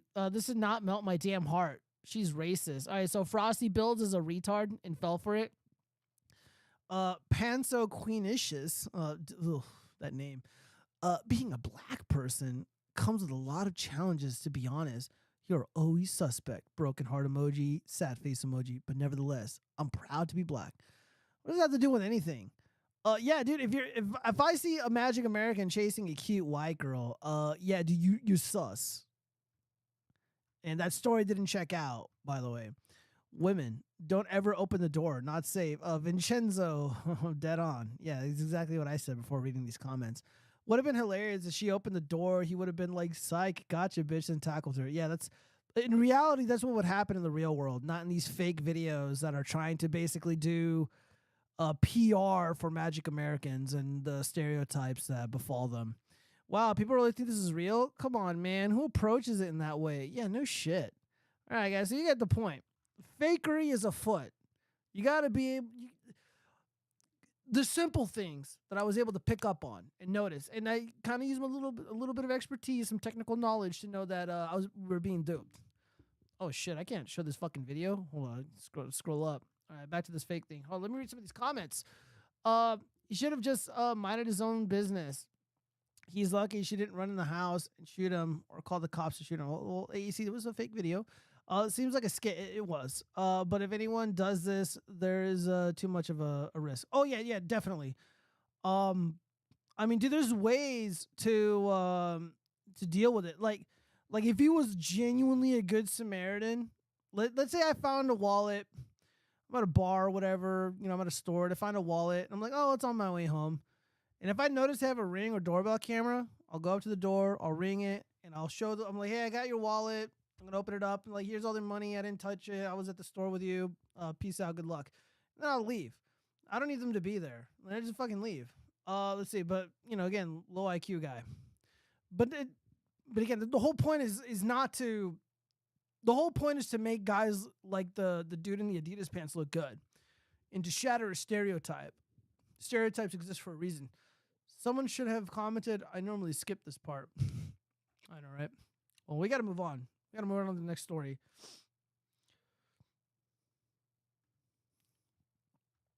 All right, some crime stuff. A Pennsylvania man kills wife and murder-suicide, leaving 5 kids orphaned days before Christmas. So many of us got to enjoy our time with the family. Others have been broken up through no fault of their own. A Pennsylvania man killed his wife Tuesday before turning the gun on himself, leaving their 5 children orphaned just 5 days before Christmas. Let's see if we can get a reason. He shot her in the head. A fake cops say he would shortly after inflict upon himself. The kid's daughter and sons, blah,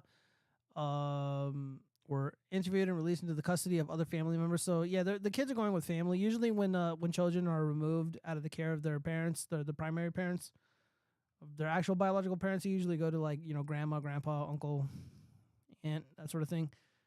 Police have not yet determined the motive. Okay, well that's it. Yeah, so my guess is he was cheated on.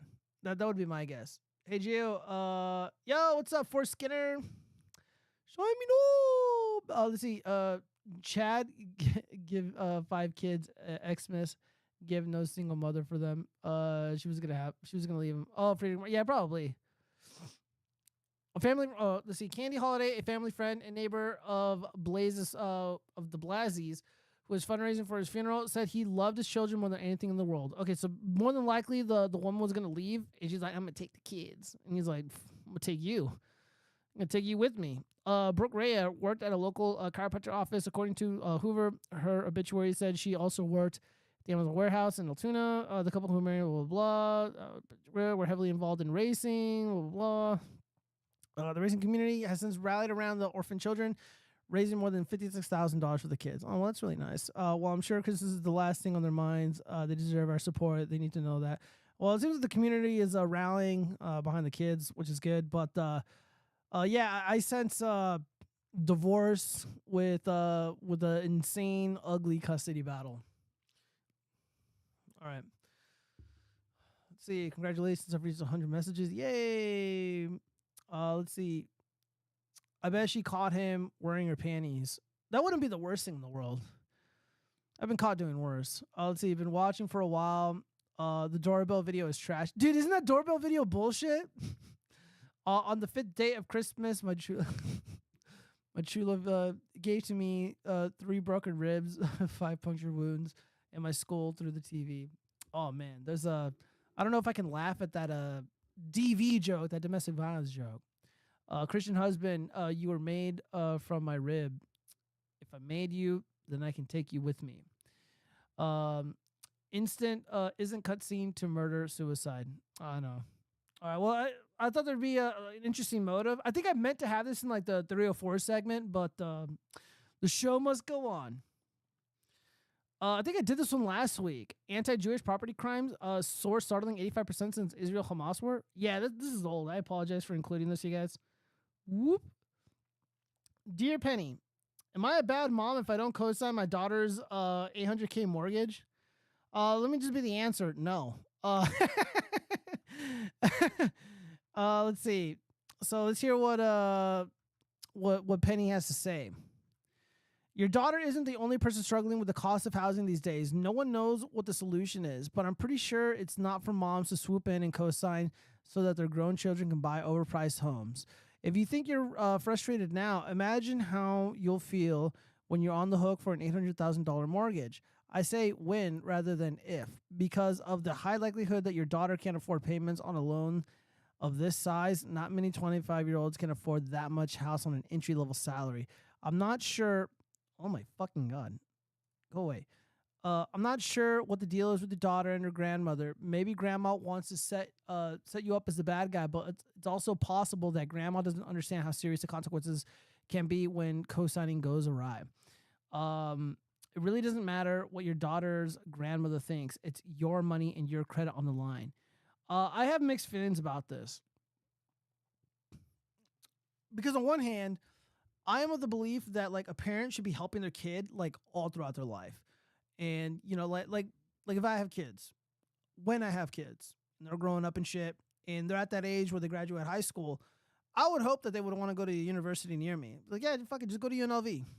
I'll help you out. You can stay here. I'm not going to charge you rent because I want my kids to succeed.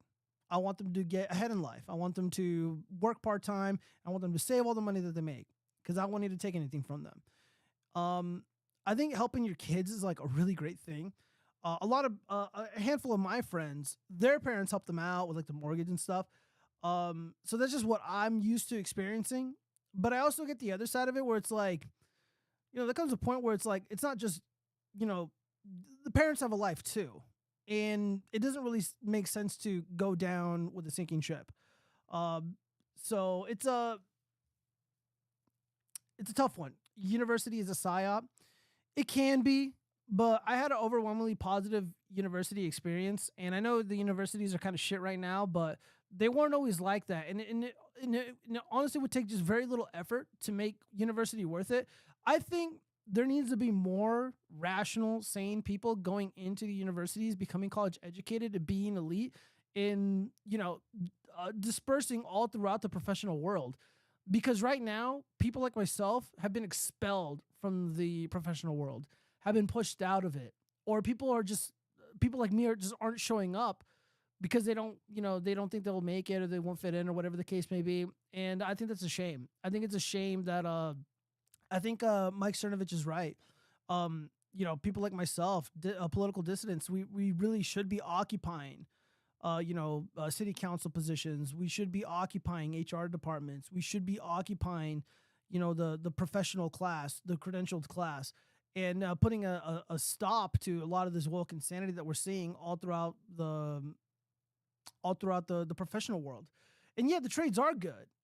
The trades are really good. I'm in the trade. You know, I'm an electrician, but you know, we keep society going, but a lot of our problems come from the administrative state, from the administrative class. And if good people occupy those positions, they can put a stop to a lot of the insanity going on. Or at the very least, we can have whistleblowers there. If people like myself don't exist among the credentialed class, James O'Keefe would be out of a job. Nobody would be, blowing the whistle to OMG Media. Now, just because I'm like, yeah, maybe university's not the worst thing in the world. I'm not endorsing or co-signing on all the woke bullshit and safe spaces and stuff, because I obviously hate that stuff. And I think it was the last year I was in university was the first time I ever saw my first safe space. I was at UNLV. I think I was walking to one of those like fancy literature classes. It was like a lecture stuff. I forgot what class it was. It was like literature oriented. And I literally saw my first safe space. It was so unreal to me. Because I used to hear about it, like, listening to Jordan Peterson or Ben Shapiro or whatever. And now I'm like witnessing it. I'm like, oh my God, they were telling the truth. Housing market will boom for the next 10 years. Where do you put all the illegals who are going to vote blue? Housing market will boom? What do you mean it will boom? It's not going to boom at all. I mean, the stock of, at least in the U.S., the stock of homes available is low. And the homes that they are building, a lot of them are sectioned off for illegal aliens. So they live for free. And that keeps or reduces the availability of actual homes that can be purchased. So the prices of, like a single family dwelling, it's going to remain relatively high. So I don't know what you mean by booming. Let's see. Friedrich Marx, I personally think put the woke in every non-real productive space, so the productive erupts in an unabridged rage. Cerno is a cuck. Yeah, Cerno is a cuck. They need to build housing. Housing market will boom for the next 10 years. What do you... Foreskin, I don't know what you're talking about. You got to be more like clear in your speech. Yeah, people told me I'm smart and I'll make a great doctor. When I realized the responsibility would be to make those I don't like healthy, I decided it's not worth it. I'll go with the trades. AC, if you're smart, there's nothing wrong with being a doctor. You can also go into private practice and you can choose your clients. Plain and simple. Let's see. Nonstop houses being built, so trades will be in demand. Yeah, but you also have to understand, like in California, the regulators, they limit the amount of houses that can be built. They also make the process so slow that even if, like, they were going to okay or sign off on homes being built, the whole process is so slow. So it's not like you're seeing like a boom of houses being built at once. That's just not how it works. There's just a lot of regulation and red tape and all this other bullshit in the way of preventing houses being built en masse. That's why people are living in their cars now. The tiny house living is a real thing. All right, let's move on. Antiques dealer who sold African mask for $4.6 million wins legal battle with original owners after buying it for $165. This is a really funny story. And just all I see is greedy boomers getting what they deserve. An antiques dealer who sold a rare African mask for $4.6 million won a legal battle with an elderly couple who sold it to him for $165 without realizing the treasure's actual worth. A French couple in their 80s obtained the wooden mask from an ancestor who was a governor in Africa, according to CNN, and kept the family heirloom in their second home in the south of France, along with other African artifacts. When the 88-year-old man and his 81-year-old wife, identified only by their initials in court documents, went to sell the home, they held a garage sale. Among the items up for grabs was the angel mask, once owned by René Victor Edouard Maurice Fournier, who had served as a colonial governor, I apologize, in Africa during the early 20th century when significant parts of the continent were under French colonial rule, per CNN. So back when there was order in the Dark Continent.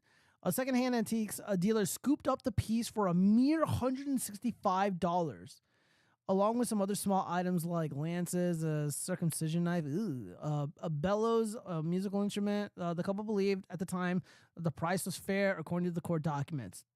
$165 for this fucking thing? I'm gonna be honest with you guys. I wouldn't pay $165 for it. But then again, I'm not an antiques dealer, so I wouldn't know what this thing's worth anyways. I'm not gonna front. But I feel like paying $165 for that just seems like a bit much.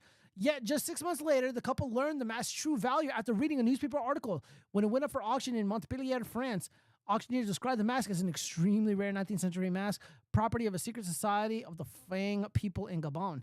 In West Africa, per the Daily Mail, Gabon was a French colony at the time Fournier acquired the mask. It was scooped up by an unidentified buyer for a staggering $4.6 million.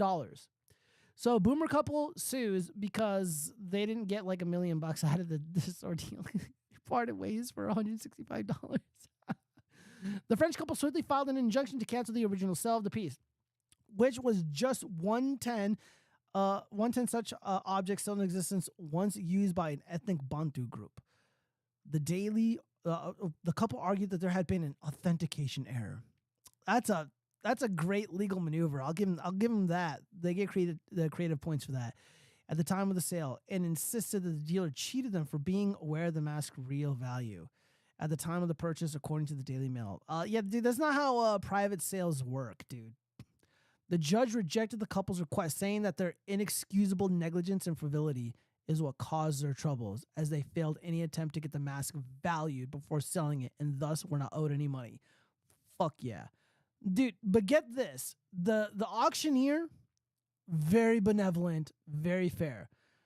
Auctioneer John Christophe Giuseppe of the Montpellier auction house hosted the sale of the mask, which started at about $330,000. The court ruled that the couple was not taken advantage of in the transaction, either as the dealer himself was no expert on African art base. The dealer, this is how generous the dealer was. The dealer even offered the couple some $330,000, the auction starting price, but their children turned down the offer, opting instead to take the matter to court. Dude, I would have taken the money. Dude, just accept that you just take the fucking L, dude. You sold this stupid mask that you thought was junk, which I'm going to be honest, it looks like junk to me. You get mad because someone made millions off of it and they offer you over 300 grand. Dude, just take the fucking money. The judge, unbelievably based. Unbelievably based. But, one man's trash is another man's treasure. All right, let me read some of these comments. It's pagan trash. Buy it and then get poltergeisted. That's their fault. Seller beware. $165 up, $10K down in legal fees. I know, right? Eyes purple crying. $330,000 settlement. I hope they get nothing now. Why offer them? They offered them the $300 as a gesture of goodwill. Because, look, I get why they're salty. I 100% get why they're salty. Kind of a personal story, but not really. It's more fun and cutesy. Puppeteer Adam Krutinger, someone I've communicated with before. Good man, honorable man. He makes puppets. He's a YouTuber. He's struggling with the cancer shit, praying for him every day. He sold his puppet called Arlo. A little blue puppet, kind of like a little baby cookie monster, I guess. It's not really fair to call it that, but just to get an idea of what this thing looks like. He sold it to a guy who was a YouTuber. And his name was Arlo. I think it goes by like Arlo Gaming or something. That channel is so unbelievably popular. And Adam Krutinger made jokes. It's like, had I known what Arlo's fate would be, I probably would have charged more for it. But yeah, he's just being cheeky. Adam's a good man. But you never know, man. Some of the stuff in your house, as soon as you part ways with it, it'll just take on a life of its own. All right, I think we got a little bit more financial news. All right, here we go. I got to refresh this.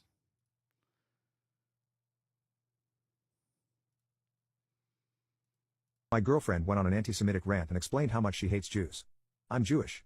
Should I tell her and see how she responds or just move on? My girlfriend and I, both 21, have been together for 3 months and I had no idea that she held those beliefs. She's always been a calm, make love not war kind of person and very kind to everyone. This is completely out of character and I'm still not sure if she was trolling or not.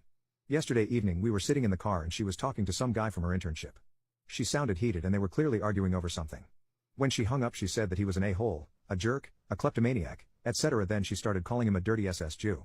I was shocked to say the least and didn't even know what to say. It came out of nowhere. She said that all Jews are extremely arrogant and that they disgust her. She went on to say that all Jews deserve the pain in the past and that our stupid food was useless and weird. For the record, we never discussed our religious backgrounds. Neither of us are religious, she's Middle Eastern, so that's just not something we ever brought up. She continued saying that you can't trust Jews, that they're all rats and that she'd rather die than associate with someone so corrupt. I asked her if that's how she really feels and she said yes, of course. I wonder how she felt about the 1930s. What if I'm dating the next Hitler? Nothing could have prepared me for this. I still haven't told her that I'm Jewish. I'm not even sure how she will react when I do tell her. Should I even bother? It sucks because she's an amazing girl and I'm ridiculously attracted to her but had no clue she was like this. Any advice? My girlfriend went on an yeah, dude, you're fucked. It's like, oh, dude, should I tell her this, like, you know, about this immutable characteristic about myself?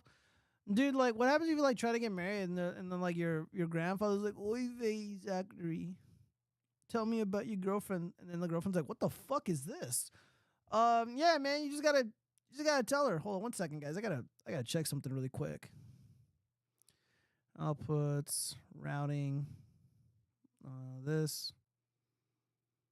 Well, as long as you guys can hear it, that's fine with me. Oh yeah, I see what I'm doing here. Okay, I'm messing with the I'm messing with the mixer. I apologize, you guys. Okay, we're in the 304 section of the show, you guys. A lot of 304s. I have a fuck list. Or I have a fuck it list instead of a bucket list. Now I'm in control. Okay, so I bet there's like dogs on that list. If it's Hunter's ex-wife, a camel, she's a fuck it list. If you're on the list, she's gonna fuck it. There's a clip. Let's just watch. Bucket list. Who do you want to be in this next chapter of your life? What do you want to accomplish? But also, what are you not going to tolerate anymore? What standards are you setting for relationships? What do you need to let go of? What is no longer serving you? That could be relationships with certain people or worrying too much about what other people think. What habits are keeping you from being the woman that you want to be? When you have a clear idea of who you want to be, it's easier to start saying no to everything that isn't that. Follow for more tips.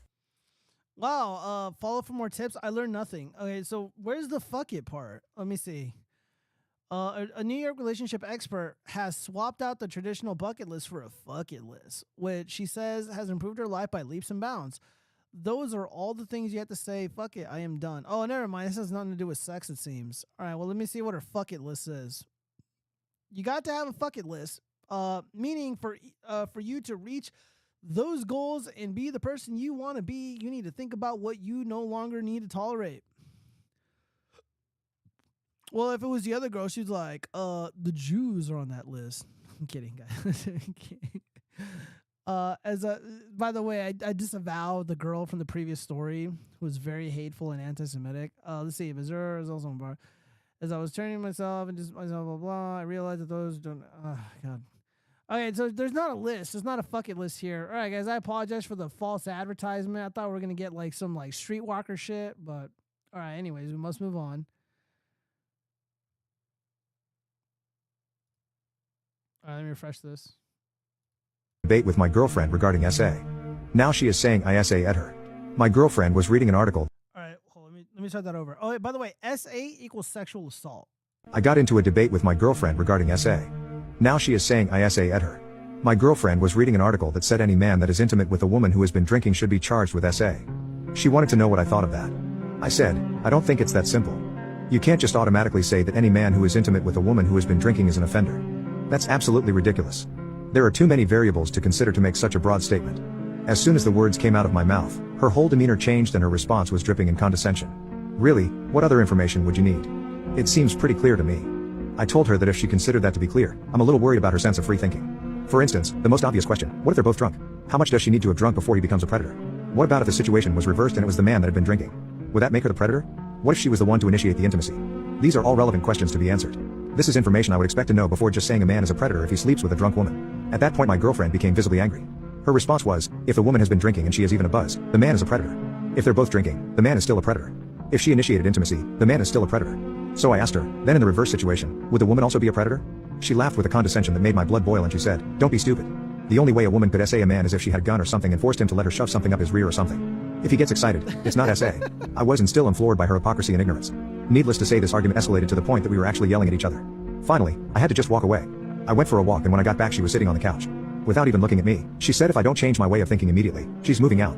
To which I responded, I would offer to help you pack, but you don't need a man's help with that, and I went to bed. I cared about my girlfriend but was seriously put off by what a hypocrite she is and even more so by the way she spoke to me. I didn't want this to end our relationship, but I also didn't want to be with someone that thinks they have the right to tell me I have to change the way I think. Especially since I do not believe my opinion on the subject was wrong. In fact, I think she was wrong, but I certainly wouldn't demand that you think differently. Yeah. The good answer. Yeah, I'll help you pack. You don't need a man. Good answer. We didn't speak to each other after that for about 2 days. We'd just walk around the house, ignoring each other.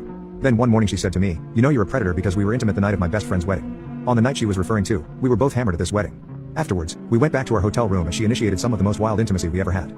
That last statement was the last straw for me. I told her that I wouldn't ask her to alter her beliefs in the same manner she insisted I should. Alright, yeah, dude, word of advice.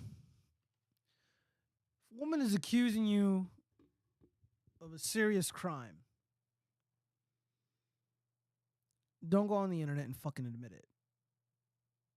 Technically speaking, if a woman is drunk and you initiate bedroom fun with her, technically she can't consent. You just admitted it, dude. But this is a Redditor. He's a soy boy, so it's like whatever, rules don't apply to them. All right, let's continue. Good. However, if she really felt I SA at her, then we are done and she needs to move out.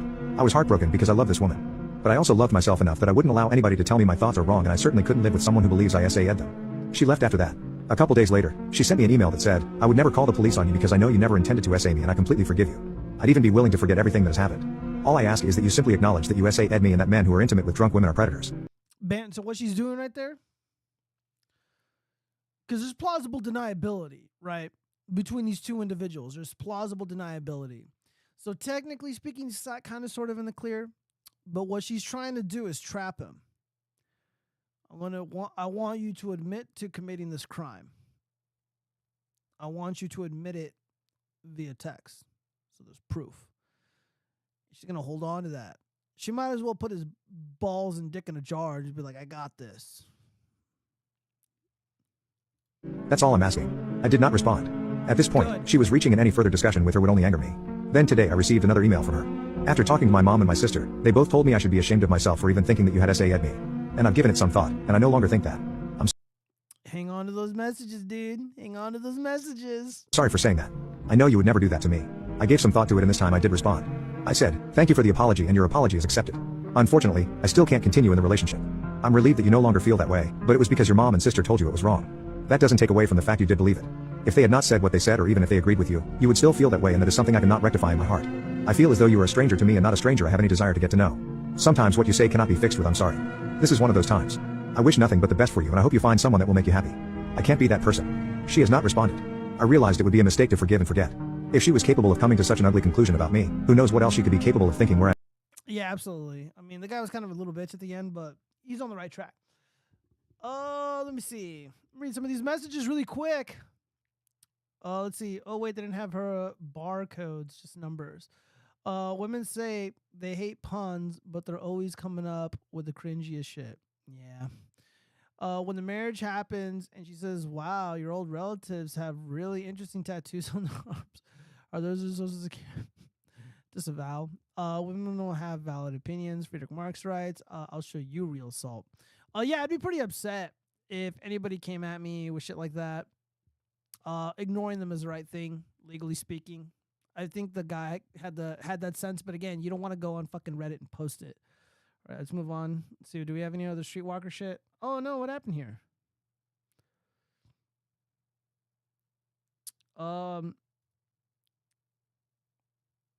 Here we go. Real debate right here. I am non-binary. I am a non-binary woman. So she's basically useless and retarded. I have a vagina owner. You have a vagina owner? So what, are you talking to yourself in the third person, you fucking idiot? And my husband tells me consistently that he is a cis man that likes vagina. And that's how he identifies, as a straight, cis man. I find it offensive that my husband sees himself as straight. Then why'd you marry him, you dumb bitch? Like, dude, I just don't get this whole, like, I'm gonna get on TikTok and complain about things. It's like, I can't believe the man that I married, that I've known for X amount of years, considers himself a straight white male who likes pussy. Dude, like, what did you expect? When he's married to someone. First of all, she looks obnoxious, and also, my boy would make a comment about this nose ring. What's going on with this nose ring? One who is non-binary. I'm not a woman, so you're not straight. You're actually queer. Dude, if the woman that I was married to was unironically calling me a queer and looked this ridiculous, I don't know, chat. What do you think I should do? Let me get some gorilla emojis in the chat if you think I should chimp out on my future spouse. She calls me queer, and he won't acknowledge that. He won't give me the acceptance of, yes, I understand we are a queer marriage, and I am inherently queer because I am attracted to all vagina owners. Vagina owners, huh? Vagina owner. I've never really heard that ever in my life. It's like saying, like, I'm a finger owner because I have 10 fingers. Like, that's so stupid. Dude, liberals are retarded. Like, dude, Biden Americans, like, really are like a plague on society. Not just girls. He likes non-binary spectrum women, non-binary people, no gender, that have a vagina. He just likes vagina. He just does not like penis. So what he's saying is kind of an insult to the LGBT community, honestly. It is to me, that he's not willing to accept our marriage is queer because I'm non-binary and I'm pansexual. Yeah, dude, she looks it. He would inherently be pansexual. Am I wrong? Because he likes anyone, not based on genitalia, but he likes them for who they are in the heart. And he likes vagina owners. So what is he? And you know, let me read some of these. Smash her and tell her, I bet you like this is queer song. God damn, dude. These are there are two genders. Yes, there are. For no reason. Women are baby making machines. Jesus. That's very problematic thinking. You know, so I've seen this video twice now.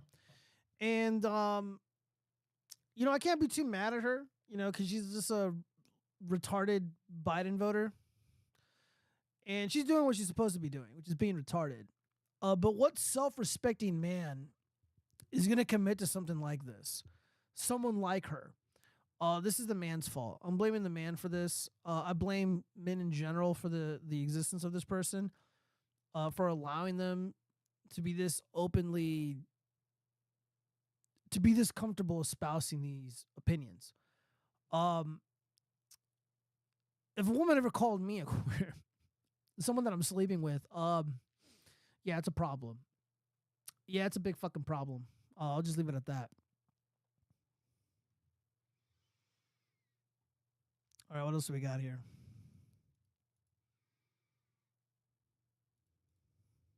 Because the way that I see good, because the way that I see black women pedestalize white men make me nauseous. And then it's like, well, white men treat us better, you treat white men better. Imagine if you treated your own man the way you fawn over them. White man be so mediocre. Imitating the black man at that. Yeah. Yeah, man, dude. They wish they was a she.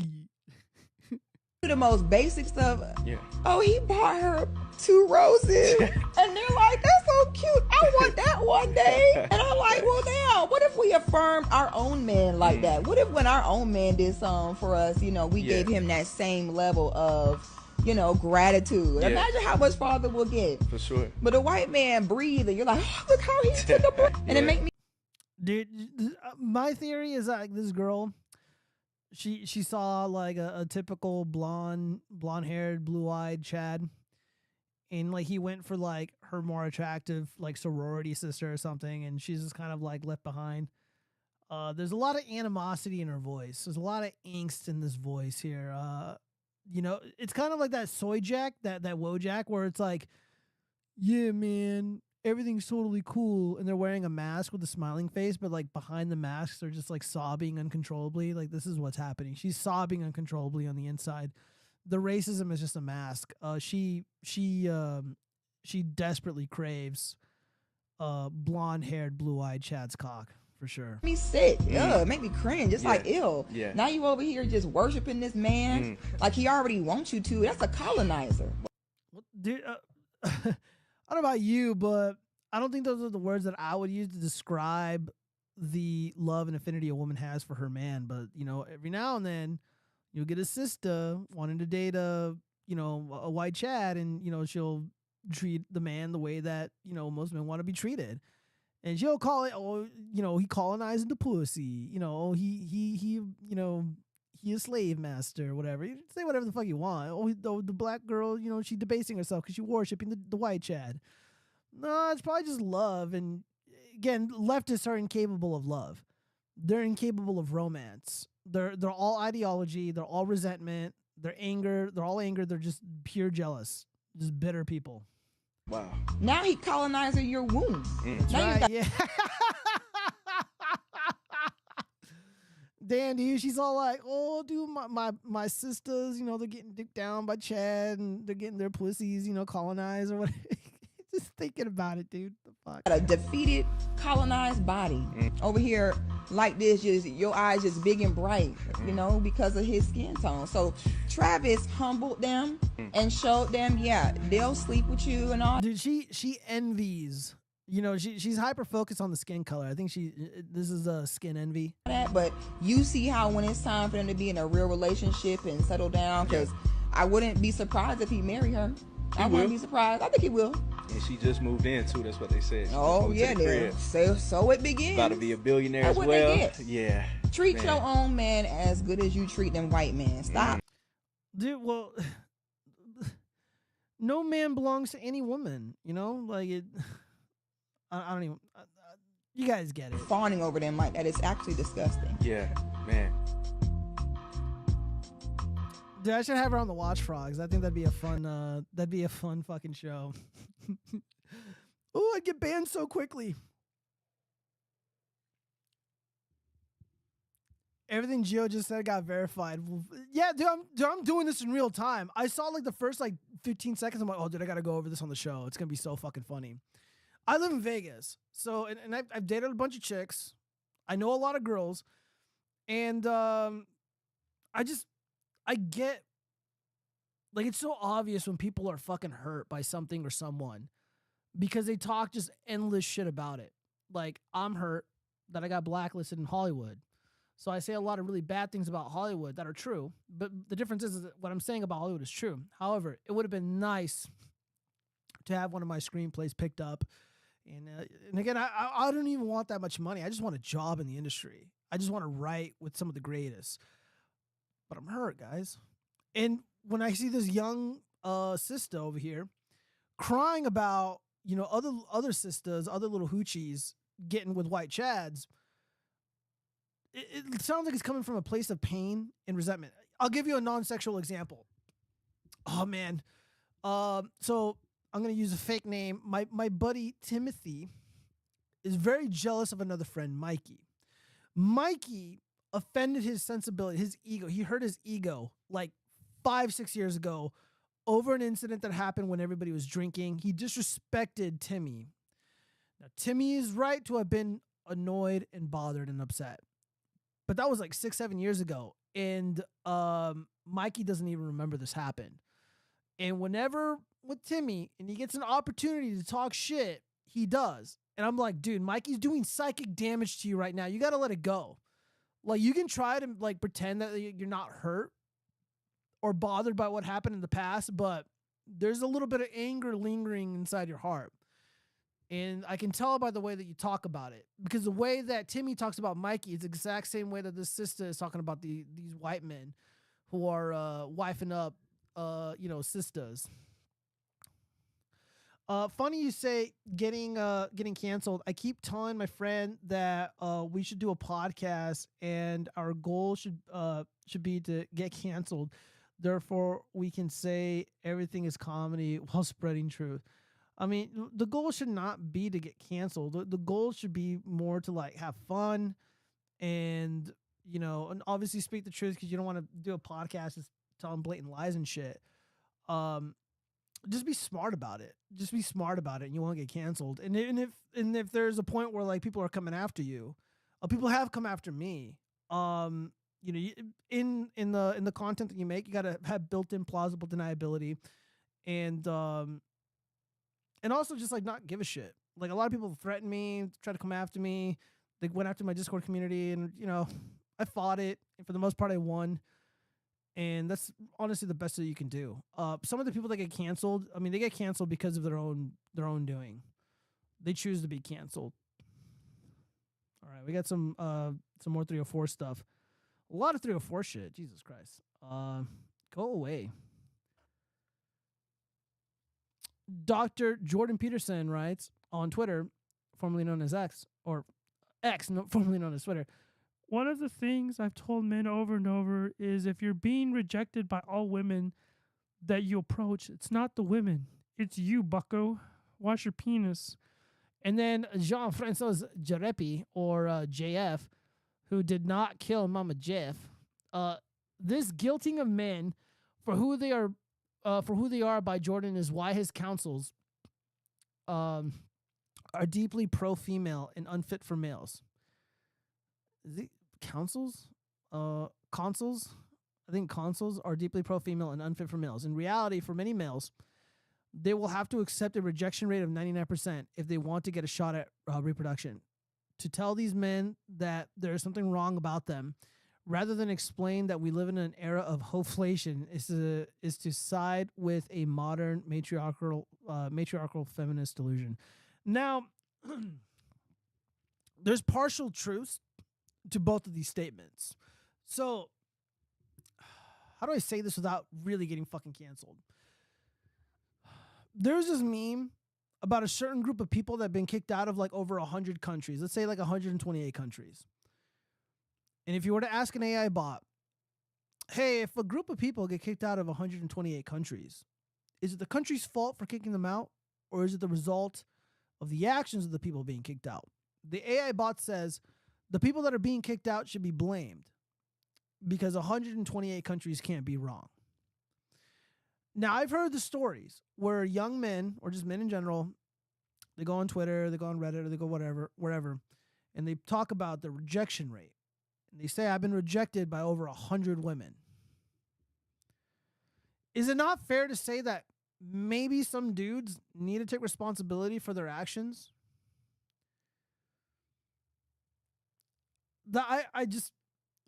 If 128 countries aren't wrong, are 128 women wrong? I think that's a fair point. You know, I'm not saying the 128 country thing is true. It's just a meme. It's a joke as far as I know. I never looked into it, but I know what the joke is. Let me read some of this. Councils like council. Yeah, that's what I read it. I read it too quickly. Jordan Benzo Peterson is wrong on every core point. I don't know about every core point. Dang, you obliterated that argument. Green text game. Yes, women are not based like a country. Well, anyways, there is a horrific reality in dating where, you know, a certain amount of women are disproportionately dating the same man over and over again. So like multiple women are just dating one dude, and that one dude is just like getting all the bitches. That is certainly the case. Fortunately, I live in a big enough city where it's like it's kind of happening, but they're kind of spread out a little bit, so it's not that disgusting for me. But still, the whole point is, I think Jordan Peterson can make a case without sounding like an asshole. But again, if you're being rejected by every woman that you talk to, there are things that you can do to where that's not going to happen anymore, or that you can reduce the chances of it happening. And once you do get a woman, It's not enough to just like get him and then it's like, oh, well, it's like a dog and it's always going to love you. You got to maintain that relationship. You got to do things. Dating women is pretty rainbow, frankly. The adult's wife with the nose ring. Oh yeah, yeah. Dude, look, girls like that. If you're desperate, recreational use only. That's it. I would never take a woman like that home. I'd go to her house. I wouldn't want her to know where I live. And she certainly would not meet my parents or my mom or my friends. She'll be a secret. As a matter of fact, I'll tell people, I'm not getting laid. Even though like I'm seeing like these crazy communist chicks on the side. I'd just be too ashamed. But I'd be having fun nonetheless. But still, the shame is what makes it fun. Anyway, deviating from the point. The point is men that are being disproportionately rejected at a high rate, at almost 100% rate, look inward. I don't like victim blaming men. I don't like blaming men in general because like I get men get a bad rep and like the cards are stacked against guys in general and society's kind of like, bullshit in regards to how it treats men. But I am a believer in personal responsibility in tilting the odds in your favor to look me dead in the eyes and say that there's nothing that you can do to change the way that women look at you, the way that women respond to you. Sorry, that doesn't pass a smell test. There's absolutely things that you can do. Brush your teeth, get a better haircut, iron your clothes, shower at least once a day, maybe try a new hair product, be less boring, get into fun shit, be interesting. I don't know, be courageous, be wild in the way that you approach women instead of being like a fucking dork about it. Maybe try being a little erratic. You'll fucking have fun. If you're never going to see this woman again, if she doesn't acknowledge your existence, like just fuck with her, just like whatever. Like that's what I did. And I didn't do it out of necessity. I did it because I was fucking bored. I'd be like, yo, take me to Applebee's. Dude, chicks don't like Applebee's, dude. They want to go somewhere nice. But I'm like, fuck that. We'll get free tickets to go see Top Gun 2 with Tom Cruise as an elderly man. And I get free tickets. And I get free food. And I get free sex. It's a win-win. Just have fun with it. If you got nothing to lose, like what the fuck are you doing? All right, let's see. I see these emojis. I don't know what it's trying to say. I'm not going to decipher that shit. All right, anyways, we got to move on. We're almost done here. Yeah, John Francis Jarepi, JF, did not kill Mama JF. Mariah Carey and Brian Tanaka split after 7 years. He wants to have a family. So Mariah Carey is 54 years old. Holy shit. I was like a little kid when she came up. I was like a tiny baby when she was like really making it in the 90s. And she was a total dame. I mean, she's still kind of pretty, but she's 54 years old. And she's dating what looks like a little Chad, Brian Tanaka. Looks like a half Asian dude. And dude, all of the money that Mariah Carey has, she's a super rich woman. Very, very rich. It's like men aren't motivated by money. It's what women fundamentally don't understand about guys. Like serious men, they want families. They don't want to be a genetic dead end. And yeah, Mariah Carey's pretty. Yeah, she's talented. Yeah, she's a boss babe. She's a boss queen, fucking drowning in fat stacks of $100 bills. Brian's like, nah, dude, it's not what I want. I'm not motivated by the money. I got options. I want to date someone younger. I want to date someone who is not for the streets. Like Mariah Carey's for the streets, you guys. Like I've heard some shit. She gets around, if you know what I mean. And Brian's like, nah, dude, how am I going to have a family with this 54-year-old woman? I don't blame him. And, yeah, so this is, so she's juicy thick. 54 years old. Hashtag maybe I would, question mark. Yeah, I don't know. But yeah, the fantasy singer and backup dancer were together for 7 years. Oh, yeah. So she got him when he was a lot younger. How old is he? They got a 14-year age gap. Yeah, so he still has time. He still has time. He looks young. If you were to say this guy's like 35, 36 years old, they'd be like, yeah, he looks like it. I was I had a friend who was trying to set me up with his wife. She's like a doctor or something at one of the hospitals, and she has like these cute nursing friends. And my friend was like, "Yeah, dude, my wife wants to set you up with one of her like not doctor, nurse friends." I'm like, dude, I don't really want to date like a nurse, you know? It's like they'll never be around. And nurses are like notorious for cheating. And they're like, "Oh, but dude, she's got a lot of money, you know, and she's like our age or whatever." And I'm like, "Yeah, dude, I want someone younger. I want someone more fun. You know, like I don't want somebody who's like a fucking nurse." And I told him how I really feel. You know, I'm talking to him the way I'm talking to you guys, you know, for the streets, you know, the cheating stats, and, you know, I got my own personal biases and shit. So it's between me and him. He fucking tells this bitch. He fucking tells her how I really feel, like what my actual opinions about the dating and my preferences are, which they weren't for her. They weren't for her at all. So the girl reaches out to me on Facebook, and she's talking shit. And there was this cute girl that I met, super cute, at McDonald's. I'm actually down with her. And I think about her a lot. And she's very appealing to me. No ego, down to earth, not snooty at all, has a similar background to me. And it gets like, money doesn't impress me. And the girl was like, "You have fun with your broke ass bitch, your broke ass McDonald's cashier bitch." I will. I don't care how much money is in her bank account. I don't care if she makes $7.50 an hour. I don't care if she's as smart as me or if she has a fucking bachelor's or master's degree in nursing or whatever. Doesn't impress me. Does she have a good heart? Does she have a lot of baggage? Is she cute? Those are the things that matter to me, not money. Brian Tanaka could have had millionaire bajillionaire Mariah Carey, international superstar, but that's not what's important to him. Family is. Keep that in mind, you guys.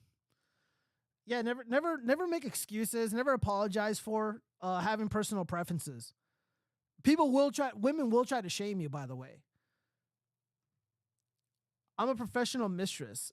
These are the insane gifts my rich married lovers give me for Christmas. Yeah, I don't know who's worse, the lovers or the mistress herself. Let's see. As a professional mistress, says her married lovers shower her with expensive Christmas presents, having received designer lingerie, expensive furs, a car, and a $6,300 trip to Costa Rica. Are the guys going? I guess this is her, Gwyneth Lee. I don't know if she's worth a car. I don't even think she's worth a trip anywhere. I'll buy her the lingerie if she gets to like wear it in front of me, I guess. Let's see. Gwyneth Lee, who has been a mistress for decades. I know it's her fault, and like we have to blame her and hold the women accountable, but it's like, dude, like if you're getting like fat stacks of cash for like literally doing nothing, it's like, can we really blame her? I get to do whatever I want whenever I want with no questions or limitations, and mostly importantly, all for free. Lee, 54. Oh, she's 54 years old?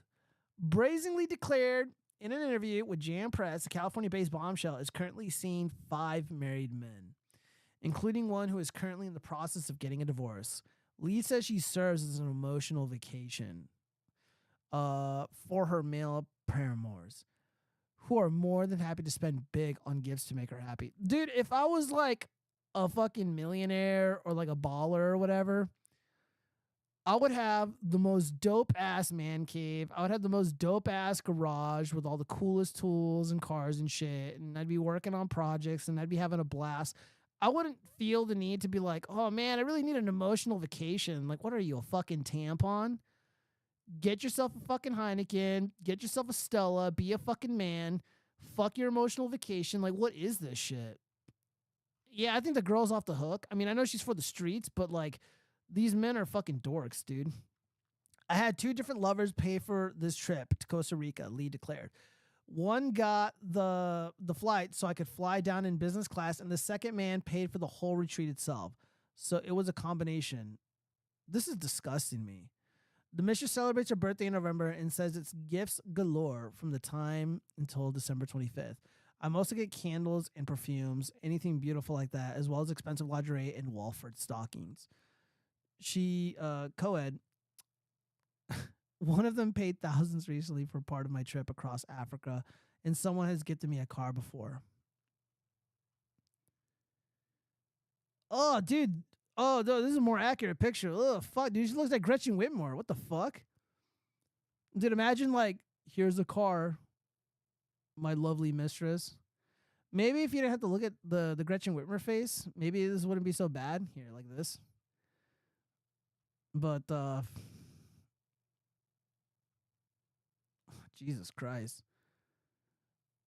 What the fuck is having sex with her like? It's like, oh, dude, it's like, dude, you just let a fucking cat loose. A little mountain lion just running around the room, just going fucking wild. That's what it's like, I guess. Lee once received a fur coat for Christmas, but she usually creates a wish list that features clothing and jewelry from which her paramours can pick. I'm in a lovely new home and really into art, so that's also on my list too, she declared. Lee says the secret to her success is never getting too close to a man. She says she doesn't want to take the place of a wife, saying a mistress serves a different role. Oh yeah, dude, she's serving men, all right. I'm having to practice detachment, she explained. I don't want to become a complication for them, and I do love the emotional connection, but sometimes I have to take a step back. Being a mistress is about having fun, but also creating a safe haven for both you to enjoy a little escapism. The beauty added. It's simple. Wife equal mother of children. Mistress equal confidant. She gets paid to perform what the guys want. She looks good enough for the task to be enjoyed, and the guys don't have to be GQ candidates. She's basically letting IRS. I think this guy meant to. She's basically begging the IRS to audit her. I think this is what he meant to say. Jesus Christ, dude, disgusting. Let me read some of these comments really quick. Hygiene isn't as big of a deal breaker as you think. These women are sewer levels. I don't know, bro. I'm gonna have to disagree with that. Don't you want to be a dink, Geo? Fuck no, I don't want to be no bitch ass dink. How dare you, MTMG? I wouldn't pay her. She's not ugly, but she's over 40 for sure. Look, recreational use, probably okay. Anything else? We'll both be practicing the detachment bullshit. Is this the trades for 304s? I guess like men, they're like plumbers, electricians, oil workers and shit. Like women, their trades is like OnlyFans and like professional mistresses. Like that's basically it. Imagine paying full price for an old makeup monster instead of getting a Filipina at a huge discount. That's a man. You see, right? Be nice, fellas. It's the holiday season. However, dude, this is not a flattering photo. Because this one looks okay, I guess. She looks normal here. Looks normal there. Well, there's a video. Let's see if we can get her body in motion, I guess. Sounds fucked up.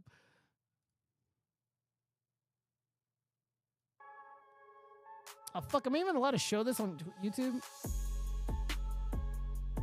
She was in sexy lingerie, you guys. I apologize. Viewer discretion is advised. We already saw these pictures. Yeah, not worth a car. I'll take her to Denny's. Maybe Red Lobster. But, yeah, you're not getting no fucking $6,000 trips to Costa Rica. I got to go to Home Depot and buy more paint, buy more equipment because I'm remodeling my whole fucking house. That $6,000, it's going to me, not you. But my sweet, passionate love making and romance should be more than enough.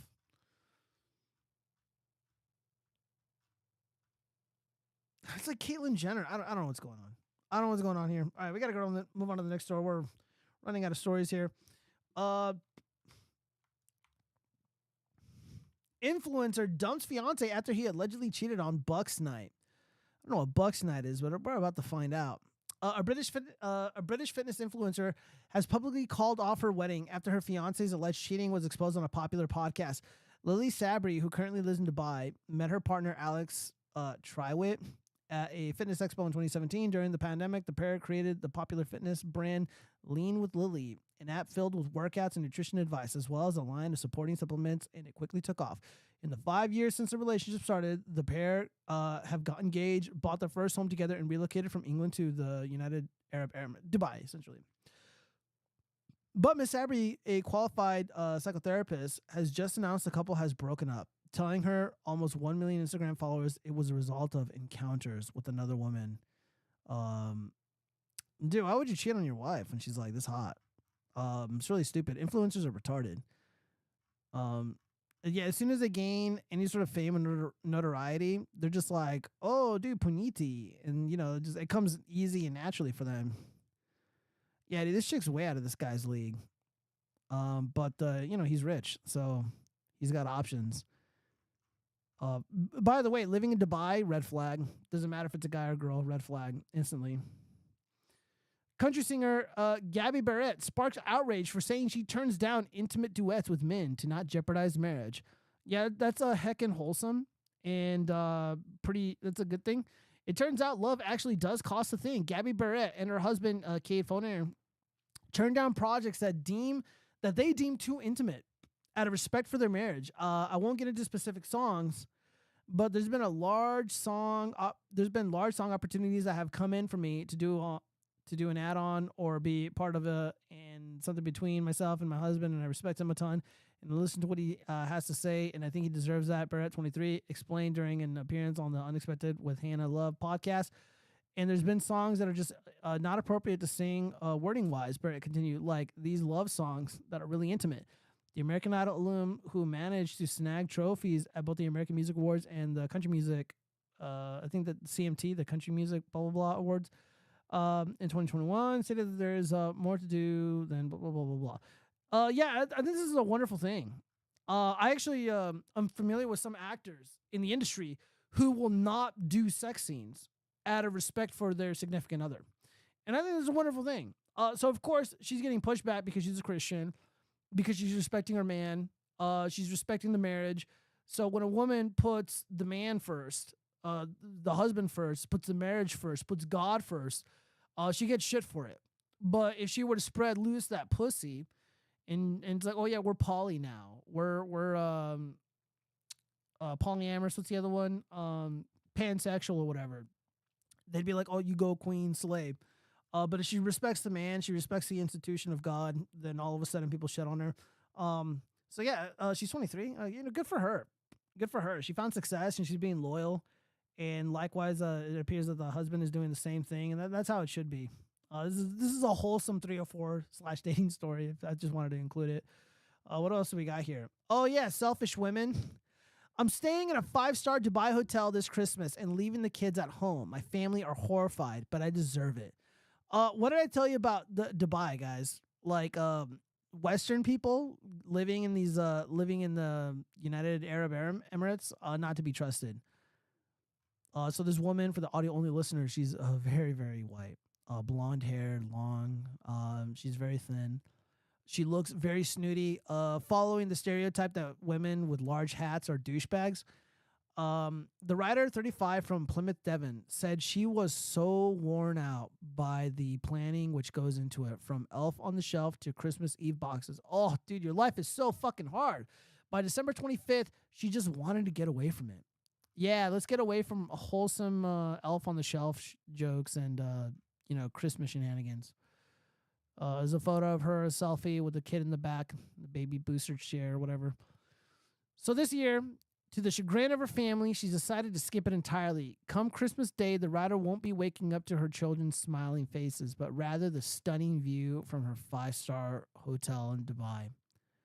Who listens to this and is envious of her? It's like, oh man, I could be with my family and my babies. No, I'm going to wake up in a 5-star hotel by myself instead. Yeah, it sounds like a blast.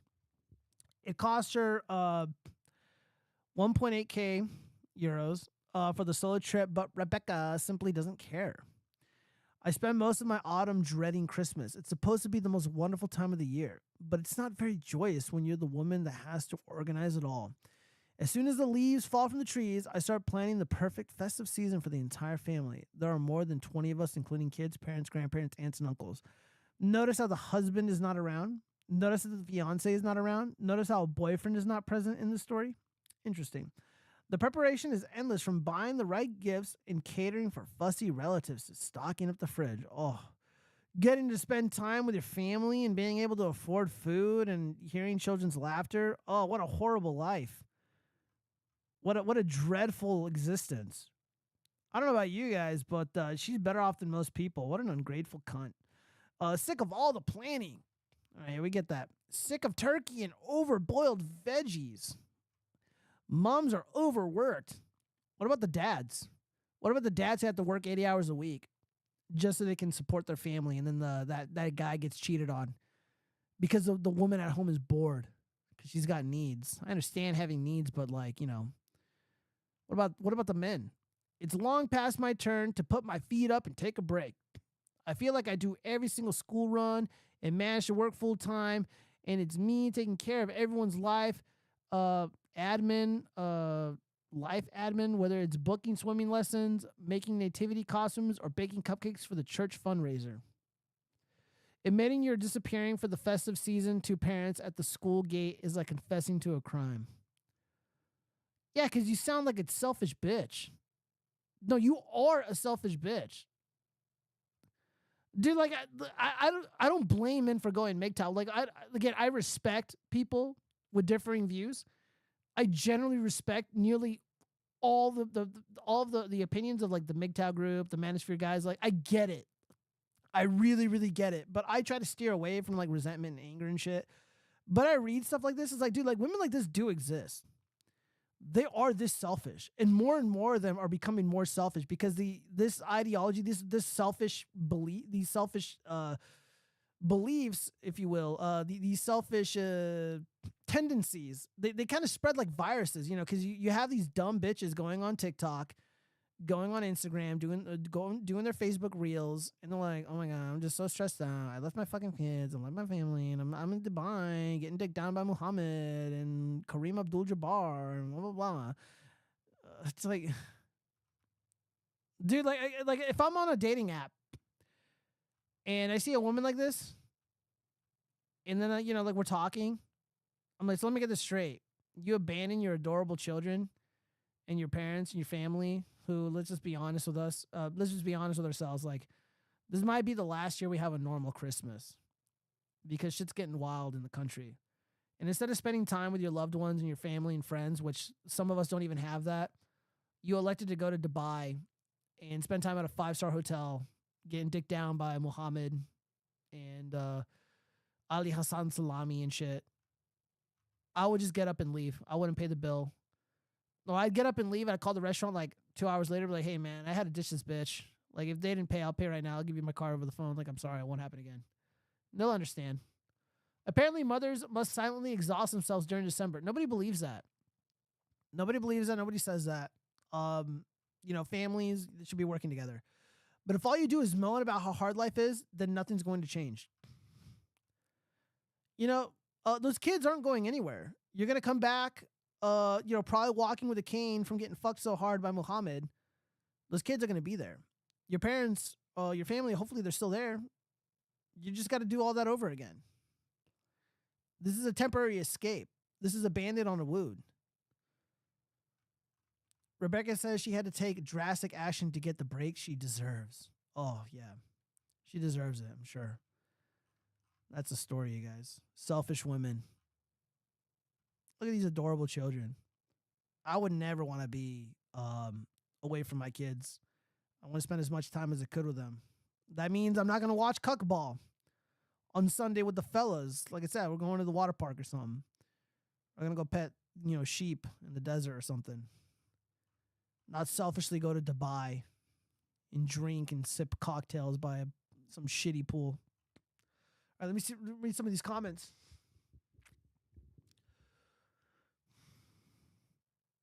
Nah, she looks like the dove from the 80s fantasy movie. Disavow.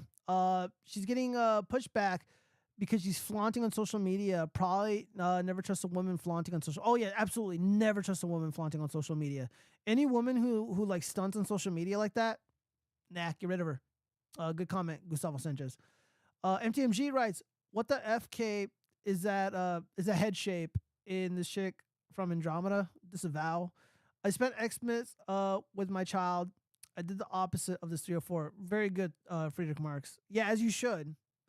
MTMG writes, now I know she looks like the rocker bad guy from the Warriors movie. I haven't seen it, but it's a good 80s movie from what I heard. It's a cult classic. The one with the battles on his fingers, or the bottles on his fingers. Wait, women being silent? When? Where? I know, right? MTMG nailed it. Yeah, it's upsetting, man. It's upsetting. I mean, again, I would have liked to have spent more time with my family, but I worked. Usually, like, I would have like a little ritual with my friends. Like, we would go out like on Thanksgiving, like the night before Thanksgiving, we'll drink, or after we're all done with Thanksgiving, like we'll go out and drink afterwards. The bars open up like at midnight or whatever in Vegas, or around like 10 or something. So yeah, I'll be with my family and then I'll be with friends. Like, I'm just always surrounded by people that I care about, and that's infinitely more important than like I have to just get away. It's like, this woman doesn't know how to manage her time. If she's really exhausted, she doesn't know how to manage her time. All right, we got to continue. From Kite and Chaz, the Green Beetle Boy, to all the simps who are harassing us and defending the gynocentric institution of marriage, this fate awaits you. Enjoy losing 50% or more. Wife seeks divorce from perfect husband. In a bizarre incident, a woman has sought to divorce from her husband on the grounds that he does not fight with her. The woman has approached the court for divorce just 18 months after her marriage. The woman claimed that her husband's love was suffocating her. He does not shout at me, and neither has he upset me on any issue. He even cooks for me and also helps me in performing household chores, she told the court. She further said, whenever I make a mistake, he always forgives me for that. I wanted to argue with him. I do not need a life where the husband that was it. It cuts off there, but you guys get the point.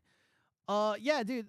Remember what I said. If you bore the women, one of the worst things you can do, if you want to keep her, you can't bore her. So not fighting with her, you know, you gotta introduce a little bit of excitement, a little bit of conflict. You know, gotta rub her face in some shit every once in a while. You can't just treat her like a queen, because she'll just leave you anyway. Dude, 18 months, dude. 18 months and she bounced. Disgusting. This content is not available now. Well, I guess we're gonna have to move on.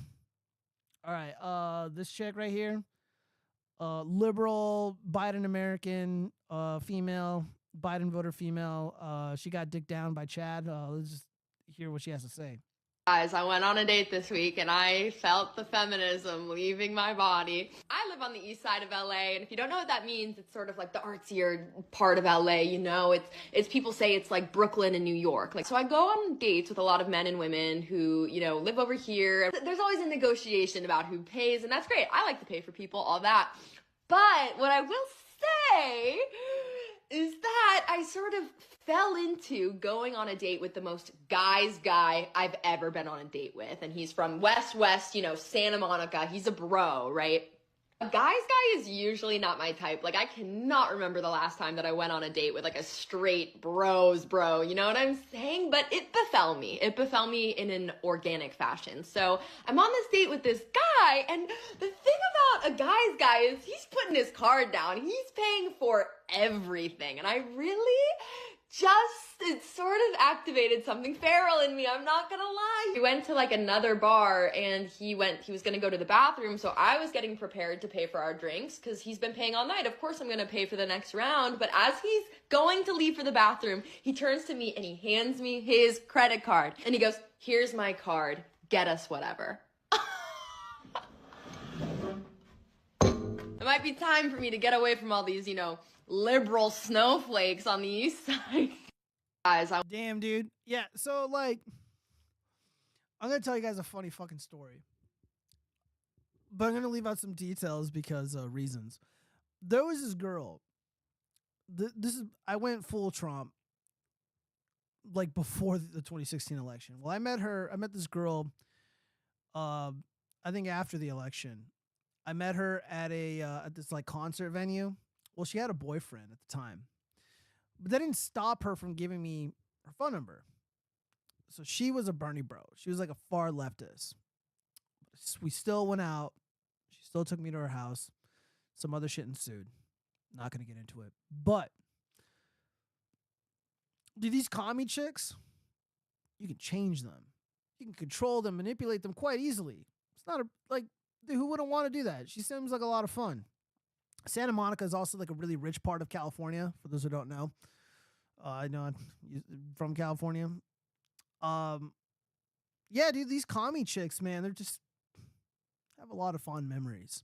Well, I don't share their beliefs. And look, Freedom Mars, what did you write? No, blah, blah, blah. Yeah, the chick is a feminist still. Trad cucks are sad to worship the cringe. I found this female 100% sickening because she is near identical to my sisters in appearance. Oh, Friedrich Marx, I'm sorry to hear that. But, you know, she can be a feminist on the surface, but if she's really down with you, she'll fucking change up. You know what I mean? I mean, how many of us know of like a guy or a girl? We know somebody who is set in their ways. They believe what they believe, but then they get into a relationship, then they fall in love and they completely change. They're a completely different person. It can go either way. It really depends on the mindset of the person. Whoever's the weakest is the one that's likely to change. I don't really change. I'll tolerate some feminist horseshit if she's down with me, if she's loyal. Again, I won't have to agree with her. I'll probably tease her about it. And then I'll slowly bring her in. I'll change that mind of hers. It'll be funny. It's funnier that way. It's interesting that way. If someone really loves you, you know, it's not unheard of for like, you know, dude, how many, just hearing these hilarious stories about like AmFest and some of these other like, you know, TPUSA events and shit, dude, the amount of like far leftist, you know, socialist chicks that are like going and like hooking up with conservative dudes, it happens all the time. Why do you think the liberal men hate us so much? Why do you think there's so much animus there? Dude, like some soy boy like Destiny, like he's got nothing on guys like me. So we got longer hair. It's natural. We ride motorcycles, and he's just like some fucking soy cuck crying about Melina cheating on him with some like fruitcake in Sweden. Like all these people are bitches, dude. Like Hassan Piker, like literally cries on fucking camera all the time. Dude, he sounds like a bitch even when he's advocating for violence. Like, dude, leftists got nothing on us, dude. At the very least, practice recreational use. It can change. It can change back as easy. Yeah, probably. I don't understand the eyebrows, and I think she's a demon. Let's take a look at these eyebrows really quick. They do look a little bushier than mine. Not a fan. Not a fan of these eyebrows. Yeah, let's watch this without the audio. I don't know. What should she do with these eyebrows? You know what? You know why it's kind of like off-putting? Is because she's obviously not naturally blonde. And it could be the composition of the makeup and, you know, the hair color is just not flowing well. You know, like the roots are obviously dark, but it's just not flowing well. It just looks kind of silly. I mean, she would look super cute if the hair was all natural. Yeah, I don't know what's going on here. And also, you know, the little polo underneath this long sleeve thing. I'm not really digging the fashion here. The fashion is off-putting. She probably looks really great underneath all that. She needs to remove this clothes. Like, this clothes sucks. She needs to change the wardrobe easily. All right, let me see. Let me read some of these comments really quick. She has all the hair colors. When you have a daughter, you will know the femoids brain.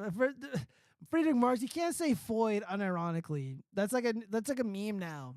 Like that one clip we went over where I think it was like some crime show where like some incel warrior, some like little dick incel white kid was like shooting up people. He's like, oh, the Foyds, they disrespected me. All they do is have sex. And I'm just like, you know, watching anime at home or something like that. Yeah. Don't say foids, bro. Come on. It's silly. All right. We're almost done here. There's a couple more. Fitness influencer booted from gym after disgusting workout video mocking man. Such gross behavior. Yeah, dude, like, here. I'll just say this, because I talked about this before. But yeah, dude, these chicks got booted from the gym. They got banned from the gym, which is a good thing. Like, what I don't like about, what's upsetting about this is, like, these hot chicks should be, like, role models. All right? So they're out there, they're doing their fitness shit. They probably have a lot of great advice on nutrition. They probably got a lot of, like, great advice on how to make, like, their butts look good like theirs, or how to, you know, how to use the machines properly, you know, what good form looks like. And instead of being role models for other women, you know, because we have a obesity epidemic, they're being douchebags and they're mocking men. Honestly, shit like this. Like, if I owned a gym, or if I could, like, petition the gyms in all of the valley where I live, just ban filming. Ban filming in the gyms. If you film in a gym, like, you're banned, you got to pay like a $500 fine. The privilege has been ruined. The clout chaser class has made going to the gym miserable. It's invoked a lot of anxiety among a lot of gym goers, and these women are engaged in the most petty bullying, the kind of bullying that you would see in, like, the cheesiest 80s movie. This is the right thing. Yeah, the filming should just be banned outright. Yeah, ban filming altogether in the gyms. I mean, what good comes of it? Yeah, let's get a closer look at these women. Yeah, they're, like, laughing and mocking this dude in the background. Yeah, so here's the part of the video. And the women, this guy talking right here, they asked him to take down the video. They're like, "Oh, dude, women are hating us." They are juicy thick. That they do look great. They look great, but their personality, unfortunately, does not match their physique. Yeah, clout chasing douchebags just need to be banned. Let me read some of these comments here. Everyone that attends a gym, tell your gym you are uncomfortable with people filming content and ask that they ban recording on the gym floor, or you will seek another place. It will change quickly. Yeah, I think more people need to do that. I'm not even kidding. This needs to happen. This is out of control. We've ruined the privileges of filming in the gym and doing cool shit. Unless you get, like, a, you know, special permission. It's like, yo, I'm a professional fitness model or whatever. I'm a professional fitness expert, and I want to show people, you know, what you can do to, like, you know, lose weight or whatever. Like, that'd be fine. They get, like, a special permission slip. But other than that, like, just some random clout chasing skanks, nah, can't do it. Gyms are weird. Why would you keep your clothes on while working out? It's so weird. You can't run in clothes. What the hell, rookie? Are you saying you run around naked? What's going on there? Ban women from the gym. They have all right, so Friedrich Mars just ban women altogether. Yeah, perhaps. Let's see. TikTok ruined my husband of 12 years. Now he wants a trad wife, and we're getting divorced. It's like, yeah, dude, like, my wife just, like, gets all snooty, and she doesn't cook, and now that I've seen the grass is greener on the other side, I'm a bounce. TikTok has long been accused of ruining attention spans now, but the app is under fire for destroying marriages, too. A distraught wife has taken to Reddit to reveal that the social media app completely changed her husband's character, causing the end of the 12-year union. The anonymous woman, age 37, said that she and her hubby were seemingly happy together before he became hooked on TikTok trad wives video. A trad wife, short for traditional wife, refers to a woman, blah, blah, blah. Let me see. Where's the post? We were not a traditional couple, she explained. We both work, we both do chores and childcare. He didn't complain about it. But around March this year, he started acting weird. She further stated he complained about how I looked. He complained about the food. He complained about me working long hours. I work the same hours he does. Throughout our marriage, he never had any complaints about the food I cook. I dress up in a more comfortable attire when I am in my house. He never had a problem with that ever. It's like, yeah, he's like, you know what? I don't want my wife to walk around in sweats. It's disgusting and trashy. I want to look and feel like a normal man in a normal household with a normal relationship. I can understand that. The devastated wife learned that her spouse had started becoming obsessed with one particular trad wife TikToker whom she did not name. Her content looked made up and not realistic to me because it was 100% made for the male audience. She declared, "I told him this was all an act that she puts up for the world to see. This is not reality. Plus, nobody cleans their house wearing pretty dresses. The dresses will get dirty." That actually is true. If those women were dressed like, the trad wife, like if my trad wife, like she could be dressed looking like those girls that got banned from that gym, that'd be fine. Hey. However, the husband was undeterred. He purportedly began comparing his wife to a friend who was a stay-at-home mom. He subsequently urged her to quit her career to be at home with her daughters on a full-time basis. He knew I wasn't the type of woman who wanted to be a homemaker, the Redditor wrote. He had no problem with it. I tried to tell him to stop watching this type of content. It really hurts me that he would idolize another woman rather than his wife. Yeah, dude, if you really want to hurt the girl that you're married to, or the woman that you're married to, or the girl that you're dating, whatever the case may be, if you want to hurt her, compare her to another woman, and uplift the other woman that you're comparing her to. She'll never forgive you. She'll never let it go. It's a great way to hurt a woman. And then comparing her to somebody who is clearly fake, because people in the manosphere or whatever, it's like they make fun of the trad cuck or the trad girl side of TikTok, because a lot of it is fake, and they're clearly just milking conservative pay pigs. Shockingly, she claimed her husband became verbally abusive for the first time in their marriage and insisted that she be a submissive wife. Their marriage continued to break down, with the final straw recently coming when the wife discovered that her husband had been talking to another woman online. He wasn't even ashamed or felt remorse. She said after busting her Bayou's clandestine communication, he told me he deserves better. Yeah, he sounds like how women have been sounding for I don't know how long, since they've been given the right to vote. Readers flocked to the comment section to offer sympathy and support for the woman while railing against the corrosive effects of TikTok. Which, by the way, Trump wanted to ban, but the typical average Redditor chimped out and were like, they can't, fucking orange man trying to ban our TikTok. Well, there you go, bitch. You voted for Biden, your marriage is ruined. Fuck you. I hope your heart can heal and you can move on, one well-wisher wrote. Good luck to him supporting his new unemployed girlfriend while he still pays for everything that you previously contributed towards. Yeah, dude, remember what I said about money? He doesn't give a fuck about the money. Men do not care about the money. Her shitty career doesn't matter. You know what matters? Raising those young girls right. Raising the young kids right. Somebody at home taking care of shit. Having your wife or girlfriend not walk around in fucking sweats all day. It's disgusting. Take him to the cleaners, another advice. Let him learn the hard way that he can't afford a stay-at-home trophy wife before he starts his new life. He has financial responsibilities to his current life and children. He can die trying to keep up that superficial lifestyle. It's not superficial. It's beneficial. If you don't think 95% of TikToks are made up, you're stupid. Yeah, whatever. I don't know. What do you guys think? Is this guy out of line or what?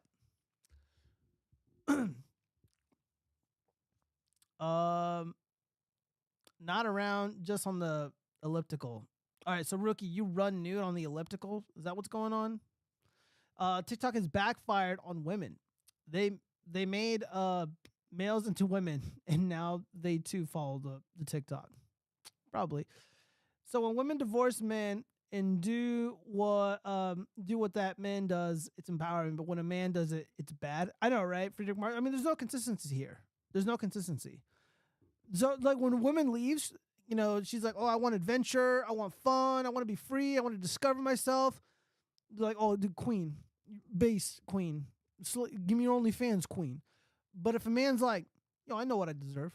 I think I know what I want now. He's a bastard. He's a fucking loser. Have fun with your broke ass new wife, your unemployed wife. They're making fun of the future wife of not working, staying at home. Dude, this is how you know leftists hate the family. They hate raising children. They're just full of fucking hate. They're awful people. We got 2 more stories and then we're done. I think this shit's cringe based. All right, so I don't know if this is fake. You guys let me know if this is fake or not. Wouldn't surprise me. Yo, look at those melons. Oh my goodness. What did you just say? You cannot be talking to people like that. Do you know who you're talking to right now? I'm just... That's not funny. Dude, you got cantaloupe That's or honeydew? That's not funny. What are you talking about? You can't be talking like that. My friend just has That's really melons. Inappropriate. We're gonna eat them. No, I don't care. All right, let's go, dude. Yeah. All right, this is how you know it's fake. Check this out. Now that I think about this, there's no shopping cart in sight.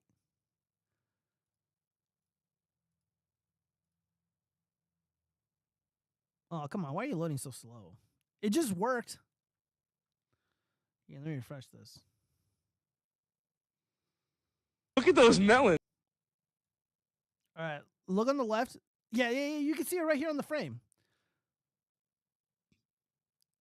Yo, look at those melons. Oh my goodness. What did you just say? You cannot be talking to people like that. Do you know who you're talking to right now? I'm just... That's not funny. Yeah, this is fake. All right, cringe. It's cringe because it's fake. All right, next one. Look at this cope from the savage CEO. Yeah, you're not a savage. I always thought when DeSantis won nomination, I'd be yelling, cheering, celebrating, taking a lap around the block with an American flag. Now, I'm thinking I would just sit there with my head in my hands and take some deep breaths and sighs of relief. I am exhausted. Regardless the exhaustion, I am fighting as hard as I can and clawing and scratching to the very end. I believe in and have a lot of confidence in Iowa Iowa is going to do the right thing. The ball gets rolling there. It's going to pick up speed. DeSantis for president 2024. No. DeSantis is going to lose. I think I left a funny comment. I think I called. Oh, fuck, I'm not even logged in. Hold up.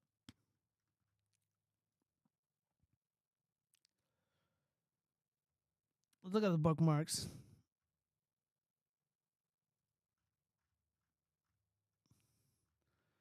Oh, this is actually kind of funny. Hold up. Women are too scared to do this for me because they know I'd lose control and God knows what I do.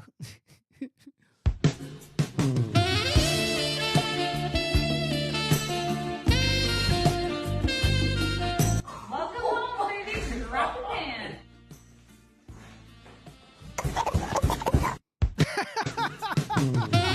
Guys, the fucking the dick sucking noises are so fucking funny to me. But if I had a cool girlfriend who was like down to do like funny skits and we were like an influencer couple, here's how I would do this skit. She'd be like, "Oh yeah, I'm preparing to surprise my hubby with like this makeshift glory hole," and then like it cuts to me being like, "Yo, I want this, and that at Taco Bell. Yo, Taco Tuesday," and then like I'm like, I open the door as I get home, and I'm like, "Oh God, I gotta take a fucking shit," and I just throw the fucking box down and just shit right in the mouth hole. I think that'd be kind of a funny skit. That'd be pretty good. Let me see, what else have we got here?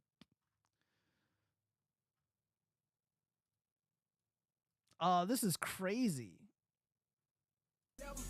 Oh, I can't play this. This is playing back copyright music.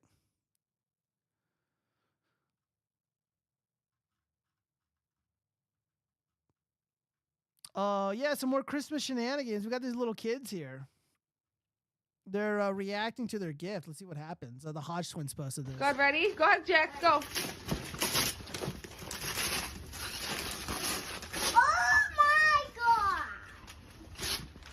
What is it? I don't know. It's a PS5! Oh my god! Oh my god, I wanted a PC! I want a PC, I don't like it. What? Base. I don't want it. Base. Wait, are you serious right now? No, return it. I don't want it. Are you kidding? Are you serious? Yeah. I don't like it. All right. Rookie. Respond to what you're saying here. What the fuck is wrong with you? I can tell why you got kicked out of Hollywood. First of all, I wasn't kicked out. I was blacklisted. Two, I'm not going to physically shit in a fucking mouth hole in a box. It's a skit. I would pretend to. Kind of like that guy. He didn't literally pull down his pants and fuck the mouth of his girlfriend for a TikTok video. It was a joke. The joke is Taco Bell is really bad for you. And women wanting to do sexy thing backfires because I throw the box on the floor and use it as a makeshift toilet because I can't make it to the toilet bowl. At least in Vegas, the Taco Bell food is so bad for you, like it gives you the shits. I thought it was a funny joke. It's a funny bit. Guys, let me get some gorilla emojis in the chat if you think that'd be a funny bit. The joke is that you shit in the mouth. It's supposed to be gross and disgusting, rookie. Hold on, let me see what's going on with my Rumble chats. All right, we got a handful of viewers there. Shit, what's up? Dude, I can't read that shit. Hold on, let me zoom in on that. Yeah, Jamindig Yeg. What the fuck? You're spamming my chat? Fuck you. Fucking piece of shit. No, I'm kidding, dude.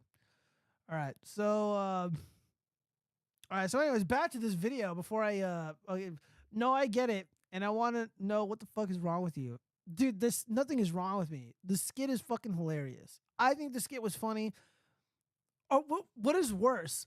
The guy fucking the mouth via this like makeshift glory hole, or me like shitting in the hole because like I ate bad food. I think mine is less sexual and it's more funny. But hey, it's just me. I can show you how to write a joke if you want. Well, I'm not like writing the joke. I'm just explaining how it would play out. I was explaining it as if like I'm literally writing it. Okay, how would you make that scene funnier? Like, look, I liked what I saw in that clip. You had the sexy music, sets the mood. She does funny movements with her mouth and her tongue, really funny. And then of course the dick sucking sounds were absolutely fucking hilarious, and it didn't drag on. So the comedic timing was perfect. Like, it was a good video. I'm just saying, like, my spin on it would be a little different. Gio's job is very German. God damn it. Like, I can't do funny skits anymore. Because Rookie's is going to come in and just be like, that's disgusting. What is wrong with you? What are you, my fucking mother? Jesus. All right, what else do we got here? Oh, yeah, this fucking idiot right here. He was attacked by a cat because he was chimping out. He basically had the opposite reaction of those little boys. Oh, yeah, I didn't even get to opine on this. Yeah, so for the God, ready? Go ahead, Jack, these go. little kids, these adorable little boys, they get a PlayStation 5 for Christmas, and they obviously didn't like it because you heard that. Yeah, what the parents should do is get the fuck off TikTok, get your bitch ass to Best Buy, buy them an Alienware PC, or you can buy a little toolkit and buy them the PC parts and make them build it, and then trade that in for a PC. Yeah, just give the kids what they want. I mean, you can afford a PS5, you can afford a PC. Like, what's going on here? All right, so what else do we got here? The Grinch stealing people's girls instead of Christmas. It's like, yeah, dude, we saved Christmas by tricking the Grinch by directing him into a nightclub instead of, like, Hoville or whatever the hell it's called. Grinding up on this sister. Grinch is getting real freaky with her, and then the boyfriend's like, "Yo, dog, what you doing? She, yo, man, it's straight up disrespectful, man. She." Yeah, so it's pretty funny. Hold on, let's see. Put the puppet in the. No, Rookie, I would never put the puppet in the box. I wouldn't do that to the puppet.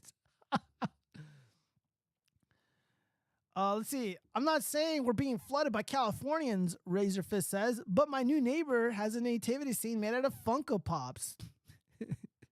Oh, that's funny. I feel like that's something my former co-host would do just to spite me. All right. All right, so what do we got here? Oh, yeah, we got a chimp out. So one of the hosts of the Whatever podcast. This is actually their account. Literally, it's Whatever. Oh, that's the name of the account handle. Okay, so rude OnlyFans girl gets kicked out. Angry face emoji. So Sandman writes, she's just there for attention and to promote her lonely fans. She can't even do that. What a fail. Well, let's see. So you're bored. Make this conversation less boring. Go ahead. I'm waiting. How often do you think about the Roman Empire, Brian? Is that your best effort? Sure. In any case, you're not particularly adding to the conversation. You've been disrespectful this entire time. You're entitled. You're rude. You have TikTok brain.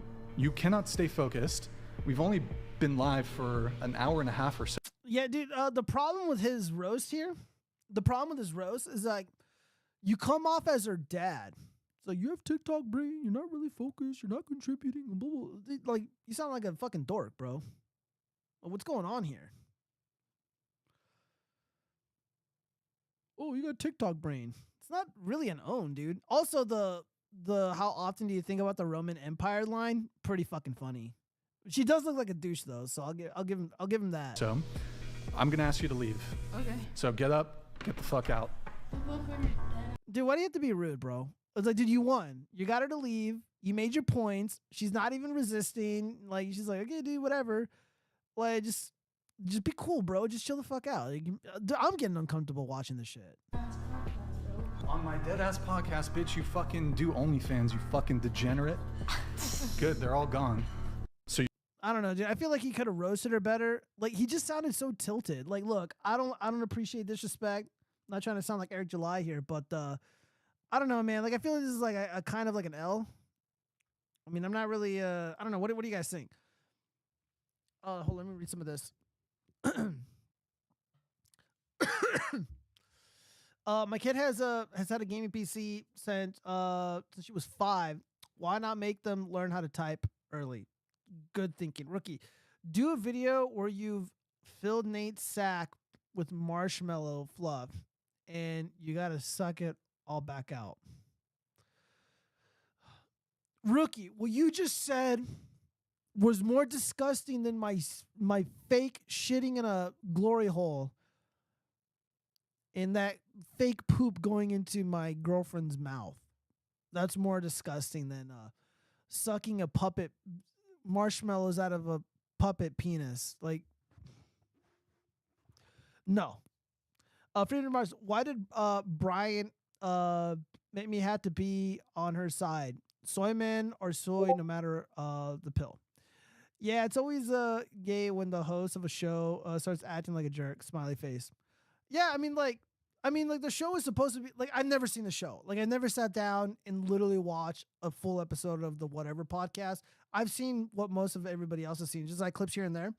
And like the mostly like joking around and, you know, making jokes, usually at the expense of like the OnlyFans skanks. But dude, Brian came off as like really bad. And like I'm an out there kind of guy, but I'm at the disavow. And I don't know, maybe you guys can help explain it. Like, what the fuck is the deal with the men think about the Roman Empire or whatever? I don't really get it. I don't give a fuck about the Roman Empire. I don't give a fuck about Weimar Germany. I'm not stuck in the past like a lot of these retards. You got to look to the future if you want to change shit, if you want to make a meaningful impact in your life and other people's lives as well. And again, like, how are you gonna be able to navigate through a dystopian future, a dystopian hellscape, if you're stuck on the past and thinking about stupid shit? Like, I just, all those like bros, all these fucking like fake red pill accounts and shit that they're, they have like the Roman statues as like their avatar. Bunch of fucking pussies, for real. I don't trust any of them except for iHypocrite. He's the exception. Let me read some of this. Rookie is French and Gio is German for sure. Oh, great. Now I'm German. I'm Italian. I'm German. I'm Asian. Someone said I'm a Pakistani guy. They call me a Paki, which is very racist. Do I get called everything? I get called Latin X. Someone like said that to me, and I'm just like, okay. Let's see. Fake poop going into my girlfriend's mouth is something I did expect to hear from you say tonight. Thank you, Rookie. Look, I'm just trying to have fun. We got a couple more bookmarks to go through. Let's see. Oh yeah, we got some more YouTube cringe. The influencer cringe. Man, I'm going really hard on the paint against these influencers. So this guy on the right, the far right, this is Jack Doherty.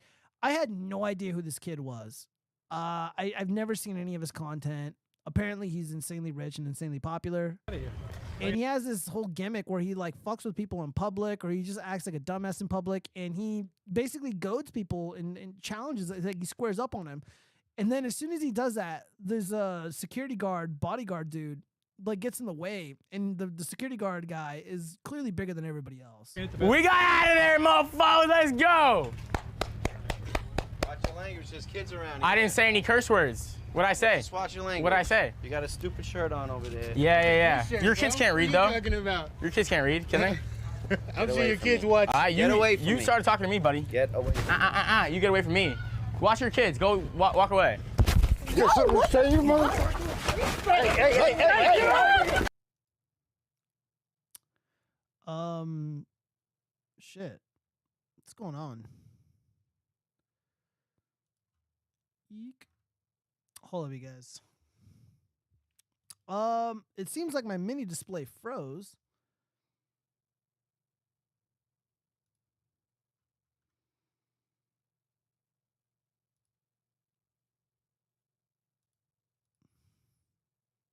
Give me a minute. Oh dear. All right, there we go. Okay, so all right. Poop isn't fun, Gio.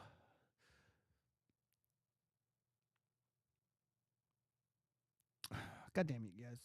All right, well, my mini display froze.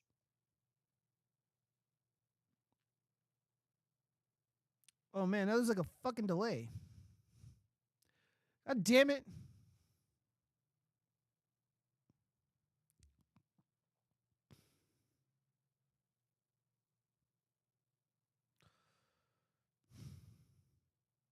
Give me 1 second, guys. I'm fixing this in real time. The fuck? Okay.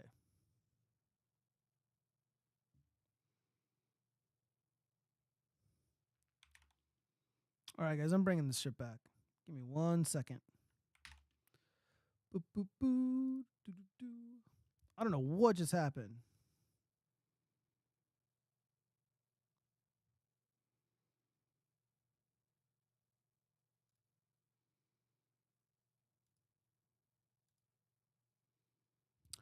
Well, I think we're just gonna end it there. I hate sand. You don't like the Sandman? I don't think Sandman did anything wrong. All right, guys. Well, the mini display decided to take a shit right at the end of the show, so yeah, we're just gonna go ahead and leave it off there, man. All right, guys. Well, I've been streaming for holy shit, it's been 3 hours. Everybody who came to join me, thank you so much. I appreciate you guys joining me. I hope everybody had a really wonderful Christmas. And yeah, well, I guess yeah, my mini display's fucked. I don't know what happened there. Hold on, what? You know what? Let me try it one more time.